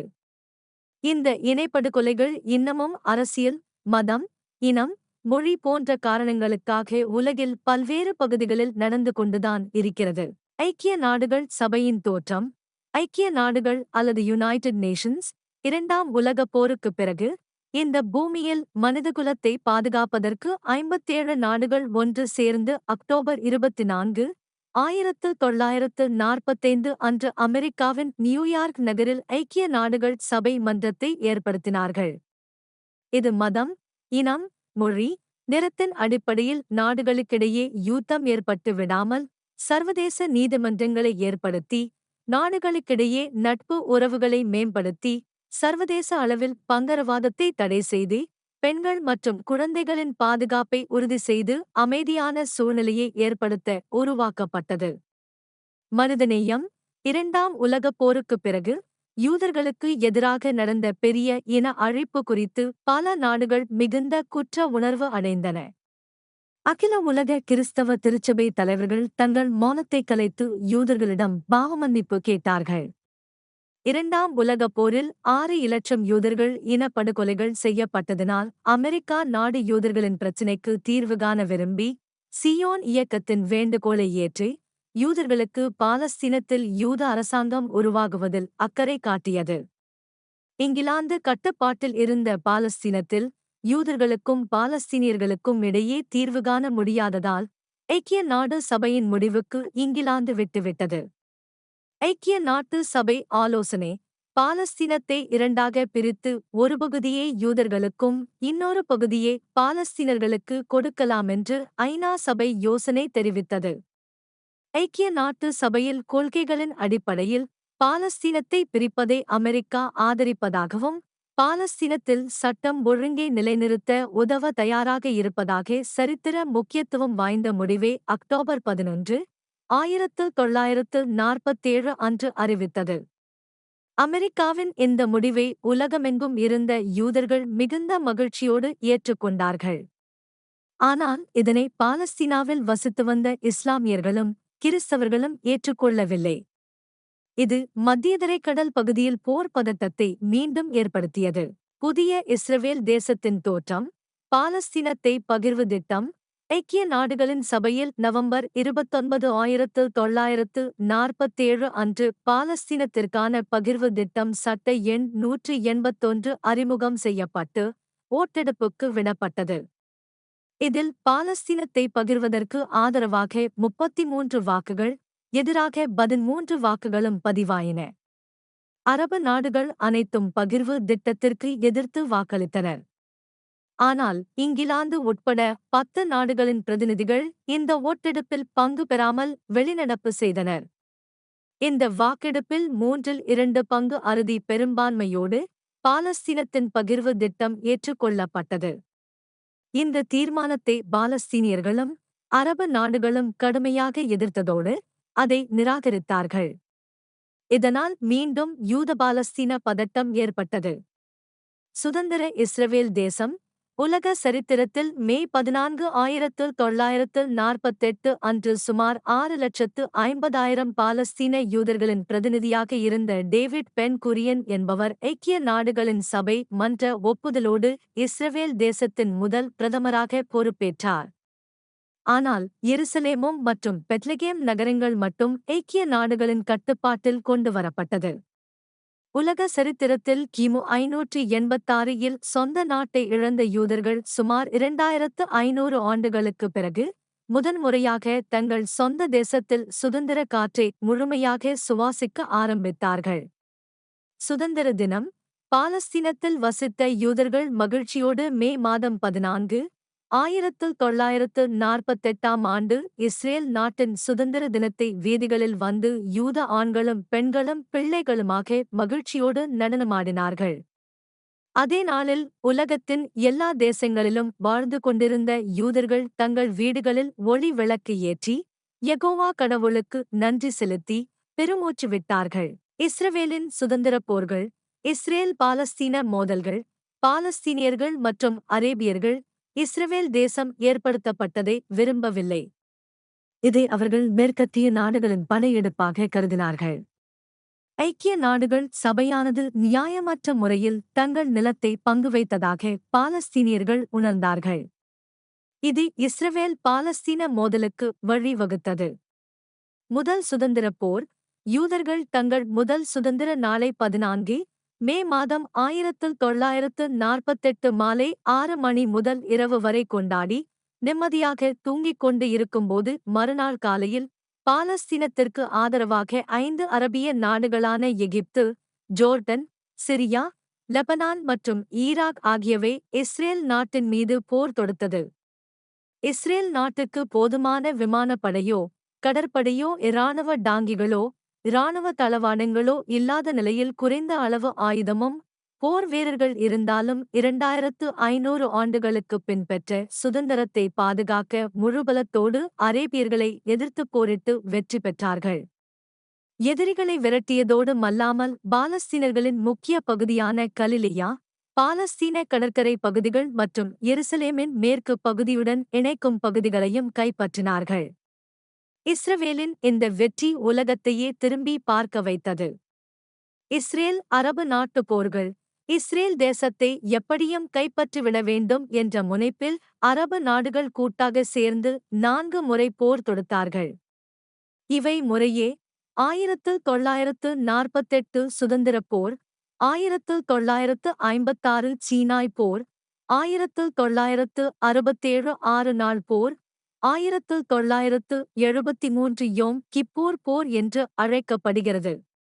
இந்த 4 போர்களிலும் அரபு படைகளின் எண்ணிக்கை இஸ்ரேல் நாட்டை விட மிக அதிகமாக இருந்தபோதிலும் ஒவ்வொரு முறையும் இஸ்ரேல் நாடு தன்னை தற்காத்துக் கொண்டு வெற்றி பெற்றதோடுமல்லாமல் எதிரிகள் வசமிருந்த பகுதிகளையும் கைப்பற்றிக் கொண்டது. இஸ்ரேல் பாலஸ்தீன பிரச்சினைகள், இஸ்ரேலின் எல்கை விரிவாக்கம், இஸ்ரவேல் தேசத்திற்கு எதிராக 1967 இல் நடந்த 6 நாட்கள் போரில் ஜோர்டான், எகிப்து மற்றும் சிரியா நாடுகளில் இருந்து வேதாகம சரித்திர முக்கியத்துவம் வாய்ந்த கிழக்கு ஜெருசலேம், சீனாய் தீபகற்பம், காசா பகுதி, மேற்கு கடற்கரை பகுதிகள் மற்றும் கோலன் ஹைட்ஸ் பகுதிகளை இஸ்ரேல் இராணுவம் கைப்பற்றியது. இஸ்ரேல் பாலஸ்தீன முக்கிய பிரச்சினைகள், 2 நாடுகளுக்கிடையே பாதுகாப்பு மற்றும் பரஸ்பர அங்கீகாரம், எல்லை கட்டுப்பாடுகள், தண்ணீர் உரிமைகள், எருசலேமின் கட்டுப்பாடு, இஸ்ரேலிய குடியேற்றங்கள், பாலஸ்தீனிய விடுதலை இயக்கங்கள், பாலஸ்தீனியர்கள் மறுகுடியமர்த்தப்படுதல் என்று பல உண்டு.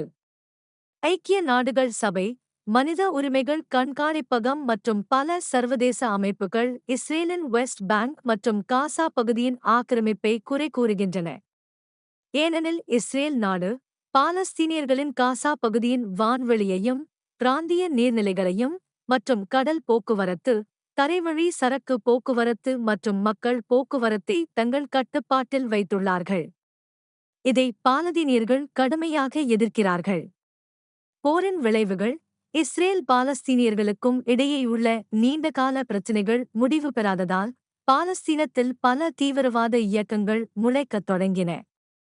குறிப்பாக 1964 இல் பாலஸ்தீன விடுதலை இயக்கமும், 1968 இல் PFLP இயக்கமும், 1970 இல் அபு நிதல் இயக்கமும், 1981 இல் பாலஸ்தீன இஸ்லாமிய ஜிகாத் இயக்கமும், 1982 இல் ஹிஸ்புல்லா இயக்கமும், 1988 இல் ஹமாஸ் இயக்கங்களும் ஆரம்பிக்கப்பட்டு எப்போதும் துப்பாக்கி சூடும், தற்கொலைப்படை தாக்குதலும் நடைபெற்றுக் கொண்டே இருக்கிறது.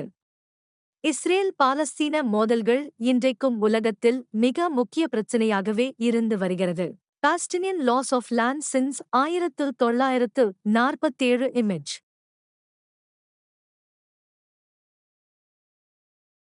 இஸ்ரேல் பாலஸ்தீன உடன்படிக்கை கேம்ப் டேவிட் அக்கார்ட்ஸ் 1978ஆம் ஆண்டில் இஸ்ரேலும் எகிப்தும் வரலாற்று பூர்வமான சமாதான உடன்படிக்கைகள் அமெரிக்க ஜனாதிபதியாக இருந்த ஜிம்மி கார்ட்டர் முன்னிலையில் கையெழுத்திடப்பட்டன. இதில் இஸ்ரேல் பிரதமர் மெனுச்சம் பெகின் மற்றும் எகிப்து தலைவர் அன்வர் சாதத் கையெழுத்திட்டனர். இதில் இஸ்ரேல் தேசம் சீனாய் பிரதேசங்களை எகிப்திய நாட்டுக்கு திரும்ப கொடுத்து, அதற்கு ஈடாக இஸ்ரேல் நாடு சூயஸ் கால்வாயை பயன்படுத்திக் கொள்ள ஒப்புதல் அளிக்கப்பட்டது. ஆஸ்லோ அக்கார்ட்ஸ் 1993ஆம் ஆண்டு ஏற்பட்ட ஒப்பந்தத்தில் இஸ்ரேலிய பிரதமர் இத்லாக் ரோபீன் மற்றும் பாலஸ்தீன விடுதலை இயக்க தலைவர் யாசர் அரபாத்தும் அமெரிக்க ஜனாதிபதியாக இருந்த பில் கிளின்டன் மூலம் சமாதான உடன்படிக்கையில் கையெழுத்திட்டார்கள். இதன்படி இஸ்ரேல் கைப்பற்றிய மேற்கு கரையிலும் காசா பகுதியிலும் பாலஸ்தீனியர்களின் சுயராஜ்யத்தை படிப்படியாக அமல்படுத்துவதை இஸ்ரேல் ஏற்றுக்கொண்டது. கேம்ப் டேவிட் அக்கார்ட்ஸ் அமெரிக்க ஜனாதிபதி பில் கிளின்டன் தலைமையில் 2000ஆம் ஆண்டு கேம்ப் டேவிட் உச்சி மாநாட்டில் இஸ்ரேலிய பாலஸ்தீனிய சமாதான பேச்சுவார்த்தையானது அமெரிக்க அதிபர் பில் கிளின்டன் தலைமையில் இஸ்ரேலிய பிரதமர் ஏஹுத் பராக் மற்றும் யாசர் அரபாத் இடையே நடைபெற்றது. இது பேச்சுவார்த்தைகள் தோல்வியில் முடிந்ததால் இஸ்ரேல் பாலஸ்தீனிய சண்டைகள் மீண்டும் தொடர்ந்தது. மீண்டும் தோல்வி 2010ஆம் ஆண்டு செப்டம்பர் மாதம் அமெரிக்கா ஜனாதிபதி பராக் ஒபாமா முன்னிலையில் இஸ்ரேலிய பாலஸ்தீனிய சமாதான பேச்சுவார்த்தையானது இஸ்ரேலிய பிரதமர் நேதன்யாஹூ மற்றும் மஹ்மூத் அப்பாஸ் இடையே நடைபெற்றது. இதுவும் தோல்வியில் முடிந்ததினால் மீண்டும் சண்டைகள் தொடர்ந்தது. இஸ்ரேலிய பாலஸ்தீன மோதல்கள் பாலஸ்தீனத்தில் கடந்த 55 ஆண்டுகளாக இஸ்ரேல் ஆக்கிரமித்துள்ள மேற்கு கரை மற்றும் காசா பகுதிகள் மக்கள் வாழ்வதற்கு உலக அளவில் மிகவும் ஆபத்தான, அபாயகரமான பகுதியாக இருக்கிறது. இங்கு நடைபெறும் மோதல்கள்தான் உலகின் மிகவும் மோசமான மோதல் என்று கருதப்படுகிறது. எப்போது எங்கே இருந்து துப்பாக்கி வெடிக்கும் என்று தெரியாது. இஸ்ரேல் பாலஸ்தீன பிரச்சினைகளில் இதுவரை 24,946 இஸ்ரேலியர்கள் கொல்லப்பட்டுள்ளனர், 36,260 பேர் காயமடைந்துள்ளார்கள். அப்படியே பாலஸ்தீனத்தில் 91,105 பேர் கொல்லப்பட்டு 78,038 பேர் காயமடைந்துள்ளனர். டொனால்ட் டிரம்ப் அமெரிக்க ஜனாதிபதி டொனால்ட் டிரம்ப் டிசம்பர் 6, 2017 இல் எருசலேமை இஸ்ரேலின் தலைநகராக அங்கீகரித்து, அமெரிக்காவின் தூதரகத்தை டெல் அவிவில் இருந்து எருசலேமுக்கு மாற்றியது மீண்டும் இஸ்ரேல் பாலஸ்தீன போர் பதட்டத்தை ஏற்படுத்தியுள்ளது. இந்நிலையில் டொனால்ட் டிரம்ப் ஜனவரி 28, 2020 அன்று இஸ்ரேல் பாலஸ்தீன சமாதான திட்டத்தை அறிவித்தார். இதை பாலஸ்தீன அதிபர் மஹ்மூத் அப்பாஸ் நிராகரித்துவிட்டார். ஜெப விண்ணப்பம் பாலஸ்தீனத்தின் எருசலேம் பகுதி யூதர்கள், கிறிஸ்தவர்கள், இஸ்லாமியர்களுக்கு புனித பூமி ஆகும். வேதாகமமும் இப்பகுதியை பரிசுத்த தேசம் அல்லது பரிசுத்த ஸ்தலம் ஹோலி லேண்ட் என்று அழைக்கிறது. சங்கீதம் 78 வசனம் 54 மற்றும் சகரியா 2ஆம் அதிகாரம் வசனம் 12. இங்கு இதுவரை நடந்த யுத்தம் எல்லாம் எருசலேமை மையமாக கொண்டுதான் நடந்துள்ளது. இதுவரை இஸ்ரேல் பாலஸ்தீனம், இஸ்ரேல் யோர்தான், இஸ்ரேல் எகிப்து, இஸ்ரேல் லெபனான் என்று பல சமாதான உடன்படிக்கைகள் ஏற்படுத்தப்பட்டாலும் எருசலேம் அமைதியை இழந்தே காணப்படுகிறது. எருசலேமை சொந்தம் கொண்டாடுவதற்கு இஸ்ரேல் பாலஸ்தீனர்களுக்கு இடையே ஏற்பட்டுள்ள மோதல்கள் 3ஆம் உலகப் போருக்கு அழைத்துச் செல்லும் என்று கணிக்கப்படுகிறது. ஆகவே எருசலேமின் சமாதானத்திற்காக வேண்டிக் கொள்ளுங்கள். உடன்படிக்கை நான் உங்கள் கடவுள், நீங்கள் என் மக்கள். இஸ்ரேலின் தேசிய கொடி 1891ஆம் ஆண்டு சியோன் இயக்கத்தினர் இஸ்ரேலிய தேசிய கொடியை வடிவமைத்தார்கள். இது நீல நிற கோடுகளுடன் வெள்ளை நிறத்தில் உள்ளது. வெள்ளை நிறம் தெய்வீக நன்மைகளையும் நீல நிறம் கடவுளின் மகிமையையும் குறிக்கிறது. இஸ்ரேலின் தேசிய கொடியில் உள்ள நட்சத்திரம் தாவீதின் நட்சத்திரம் என்று அழைக்கப்படுகிறது. இது தாவீதின் சந்ததியில் இருந்து வந்த யூதர்களை குறிப்பதாகும். இந்த துணியின் அடிப்படை வடிவமைப்பு ஆஷ்லெனாஜி தாலித் யூதர்களின் ஜெபவஸ்திரத்தை நினைவுபடுத்துகிறது. இஸ்ரேல் சிதறடிக்கப்படும், இது வேதாகம தீர்க்கதரிசனத்தின் நிறைவேறுதலாகும். லேவியராகமம் அதிகாரம் 26, வசனம் 33, உபாகமம் அதிகாரம் 4, வசனங்கள் 23 முதல் 27 வரை, உபாகமம் அதிகாரம் 28, வசனங்கள் 25, 37, 64. கிபி 70 இல் இரண்டாம் எருசலேம் ஆலயம் ரோமானியர்களால் இடிக்கப்பட்ட பின்னர் யூதர்கள் உலகம் முழுவதும் சிதறடிக்கப்பட்டார்கள். இந்நிலையில் சுமார் 2000 ஆண்டுகளுக்கு பின்னர் யூதர்கள் மீண்டும் இஸ்ரவேலுக்கு கூட்டி சேர்க்கப்பட்டார்கள். இது சுமார் 3500 ஆண்டுகளுக்கு முன்பு மோசேயினால் எழுதப்பட்ட தெய்வீக வார்த்தைகளின் நிறைவேறுதலாகும். உபாகமம் அதிகாரம் 30, வசனங்கள் 3, 4. தெய்வீக திருமண உடன்படிக்கை. உலகமெங்கும் சிதறடிக்கப்பட்ட இஸ்ரவேலர்கள் தாய்நாடு திரும்பி வரும் காட்சியை பல தீர்க்கதரிசிகள் இறைவாக்குரைத்தார்கள். ஏசாயா அதிகாரங்கள் டிசம்பர் 11. எசேக்கியேல் இதை உலர்ந்த எலும்புகளின் பள்ளத்தாக்கு தரிசனத்தில் கண்டார். எசேக்கியேல் அதிகாரம் 37, வசனங்கள் 1 முதல் 14 வரை மற்றும் 21. யூதர்கள் பூமியின் 4 திசைகளிலும் சிதறடிக்கப்பட்ட போதிலும் யெகோவா கடவுள் இஸ்ரவேலை அழிக்கவில்லை, மாறாக வெறுமனே விவாகரத்து செய்து கொஞ்ச நாள் தள்ளி வைத்திருந்தார். எரேமியா அதிகாரம் 3 வசனம் 8, ஓசியா அதிகாரம் 2, வசனங்கள் 2 முதல் 13 வரை. ஆனால் இப்போது அவளை மறுமணம் செய்து கொண்டு புதிய வாழ்க்கை கொடுத்துள்ளார். இது கடவுளின் தெய்வீக திருமணம் ஆகும். ஓசியா அதிகாரம் 2, வசனங்கள் 14 முதல் 20 வரை. கிறிஸ்தவயூத நல்லிணக்கம், மறுசீரமைப்பு அல்லது ரீகன்சிடரேஷன். உலக சரித்திரத்தில் கிறிஸ்தவர்கள், இஸ்லாமியர்கள், சோவியத் யூனியன் அமைப்புகள் மற்றும் ஜெர்மனி நாஜி படைகள் என்று எல்லோரும் யூதர்களுக்கு எதிராக நடத்திய பெரிய இன அழிப்புக்கு பின் 1950 கிறிஸ்தவ வேத பண்டிதர்களும் கிறிஸ்தவ மத வரலாற்று ஆசிரியர்களும் கல்வியாளர்களும் அறிஞர்களும் கிறிஸ்தவ யூத மதத்திற்கு இடையேயான கசப்பான கடந்தகால உறவுகளை சீர்படுத்தி பரஸ்பர புரிந்துகொள்ளுதலை ஏற்படுத்த மிகவும் பிரயாசப்பட்டார்கள். மத நல்லிணக்கம். இவை கிறிஸ்தவ யூத மதங்களுக்கு இடையிலான புரிதலையும் பரஸ்பர ஏற்றுக்கொள்ளுதலையும் மேம்படுத்தும் முயற்சிகள் ஆகும். சமீபத்திய ஆண்டுகளில் யூத கிறிஸ்தவ மத நல்லிணக்கம் மூலமாக ரோமன் கத்தோலிக்க திருச்சபைகளிலும் சீர்திருத்த திருச்சபைகளிலும் நல்ல முன்னேற்றம் ஏற்பட்டது. மதமாற்ற பிரச்சினைகள். யூத கிறிஸ்தவ உறவுகளில் யூதர்களே கிறிஸ்தவர்களாக மதமாற்றம் செய்த முயற்சிகள் தீர்வு காணப்பட வேண்டிய ஒன்றாகும். இதற்காக 1972 ஆண்டில் ரோமன் கத்தோலிக்க போப்பாண்டவர் 16ஆம் பெனடிக்ட் கூறும்போது ரோமன் கத்தோலிக்க திருச்சபையானது யூதர்களை மதமாற்றம் செய்யும் முயற்சிகளுக்கு இடம் கொடுக்க கூடாது என்று பரிந்துரைத்தார். ஏனெனில் இஸ்ரவேல் கர்த்தரின் கரத்தில் இருக்கிறது, அவர் அதை முழுமையாக ஏற்ற நேரத்தில் இரட்சிப்பார் என்று கூறினார். முற்போக்கான எண்ணம் கொண்ட பல சீர்திருத்த திருச்சபை பிரிவுகள் இனி யூதர்களை மதமாற்றம் செய்ய மாட்டோம் என்று பகிரங்கமாக அறிவித்துள்ளார்கள். ஆனால் பழமைவாதம் கொண்ட கிறிஸ்தவ திருச்சபை பிரிவுகள் யூதர்களிடையே சுவிசேஷம் செய்வதற்கான முயற்சிகளை தொடர்வோம் என்று கூறி இது யூதமத எதிர்ப்பினால் அல்லென்று விளக்கம் கொடுக்கின்றார்கள். ரோமன் கத்தோலிக்கம். போப்பாண்டவர் 2ஆம் ஜான் பால் யூத கிறிஸ்தவ உறவை மேம்படுத்த சிறப்பான முயற்சி எடுத்தார்.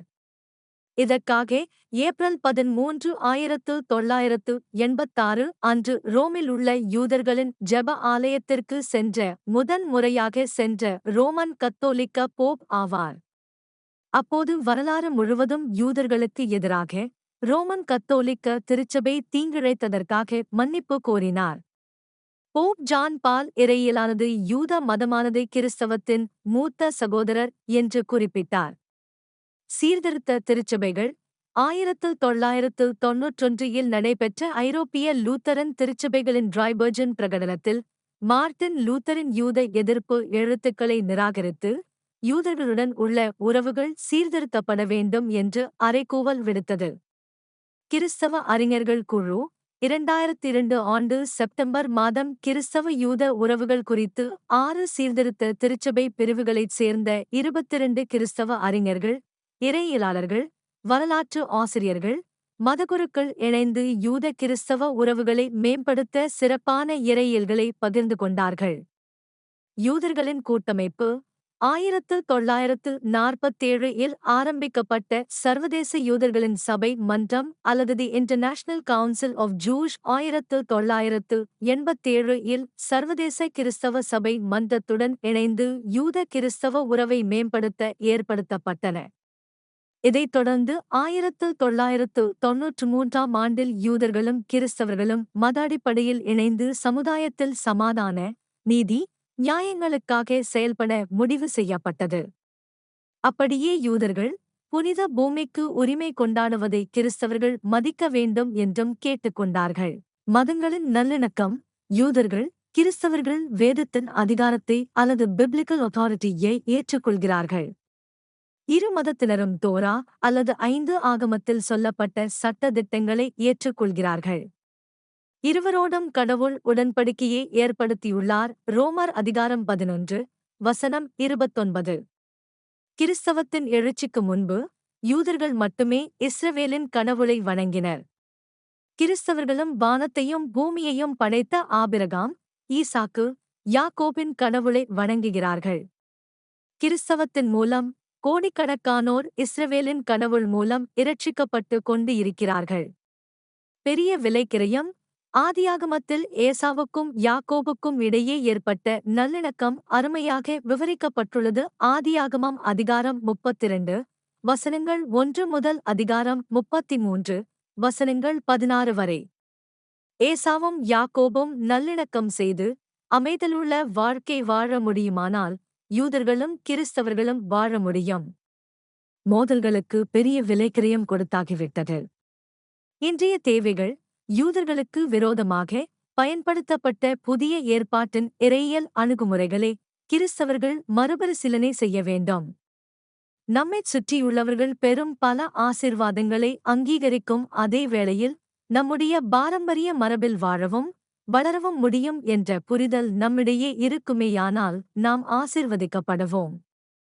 சண்டைகள் மற்றும் தவறான புரிதல்கள் மூலமாக உறவுகள் அறுந்து போன இவ்வுலகில் அமைதியை எதிர்பார்த்து நம்பிக்கையுடன் ஒருவருக்கொருவர் கலந்துரையாடி அன்பில் பலப்படுவோம்.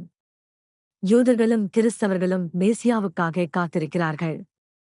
இந்த காத்திருத்தலில் கடவுளுக்கு சாட்சியாக வாழ்ந்து, இந்த உலகத்திற்கு ஒளியாக, உப்பாக வாழ்ந்து, கடவுளின் ஆளுகைக்கு இணைந்து செயல்படுவோம். முடிவுரை. ஆரம்பம். கானான் தேசத்தில் இஸ்ரவேலரின் ஆட்சி யோசுவாவின் வெற்றிகளோடு தொடங்குகிறது. தாவீது ராஜா எருசலேமை இஸ்ரவேலின் தலைநகராக மாற்றினார். சாலமோன் எருசலேம் ஆலயத்தை கட்டி பிரதிஷ்டை செய்தார். வீழ்ச்சி.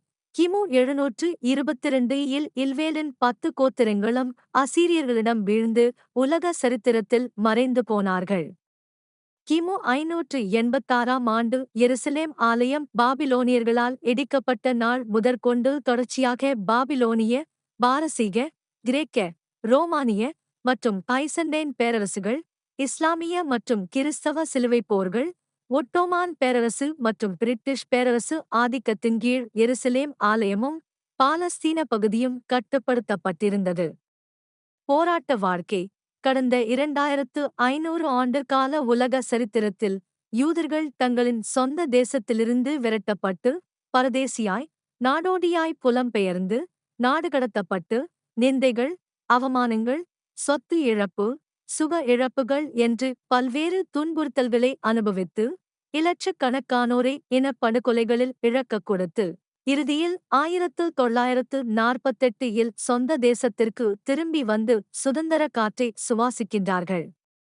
அன்றும் இன்றும் இஸ்ரவேல் தேசத்தின் தந்தையான ஆபிரகாம் தொடங்கி கடந்த 4000 ஆண்டுகளாக யூதர்கள் தங்கள் மதத்தையோ, இனத்தையோ, கலாச்சாரத்தையோ, தேசிய அடையாளத்தையோ இழந்துவிடவில்லை. தற்கால யூத மத எதிர்ப்பு என்பது புதிய யூதமத எதிர்ப்பு என்று ஒரு சிலரால் முத்திரை குத்தப்படுகிறார்கள். ஒரே வார்த்தையில் சொல்ல வேண்டுமானால் யூதமத எதிர்ப்பு என்பது யூதர்களின் வளர்ச்சியை பொறுக்க முடியாத பொறாமையே தவிர வேறு ஒன்றுமில்லை. ஏனெனில் யூதர்கள் மத, இன, சமூக, கலாச்சார, பொருளாதார, மொழியியல் ரீதியாக அறிவு ஜீவிகள் என்று எல்லா வகையிலும் முன்னணியில் இருந்தார்கள். இன்றும் உலக வல்லரசு நாடுகளில் ஒன்றாக இருக்கின்றார்கள்.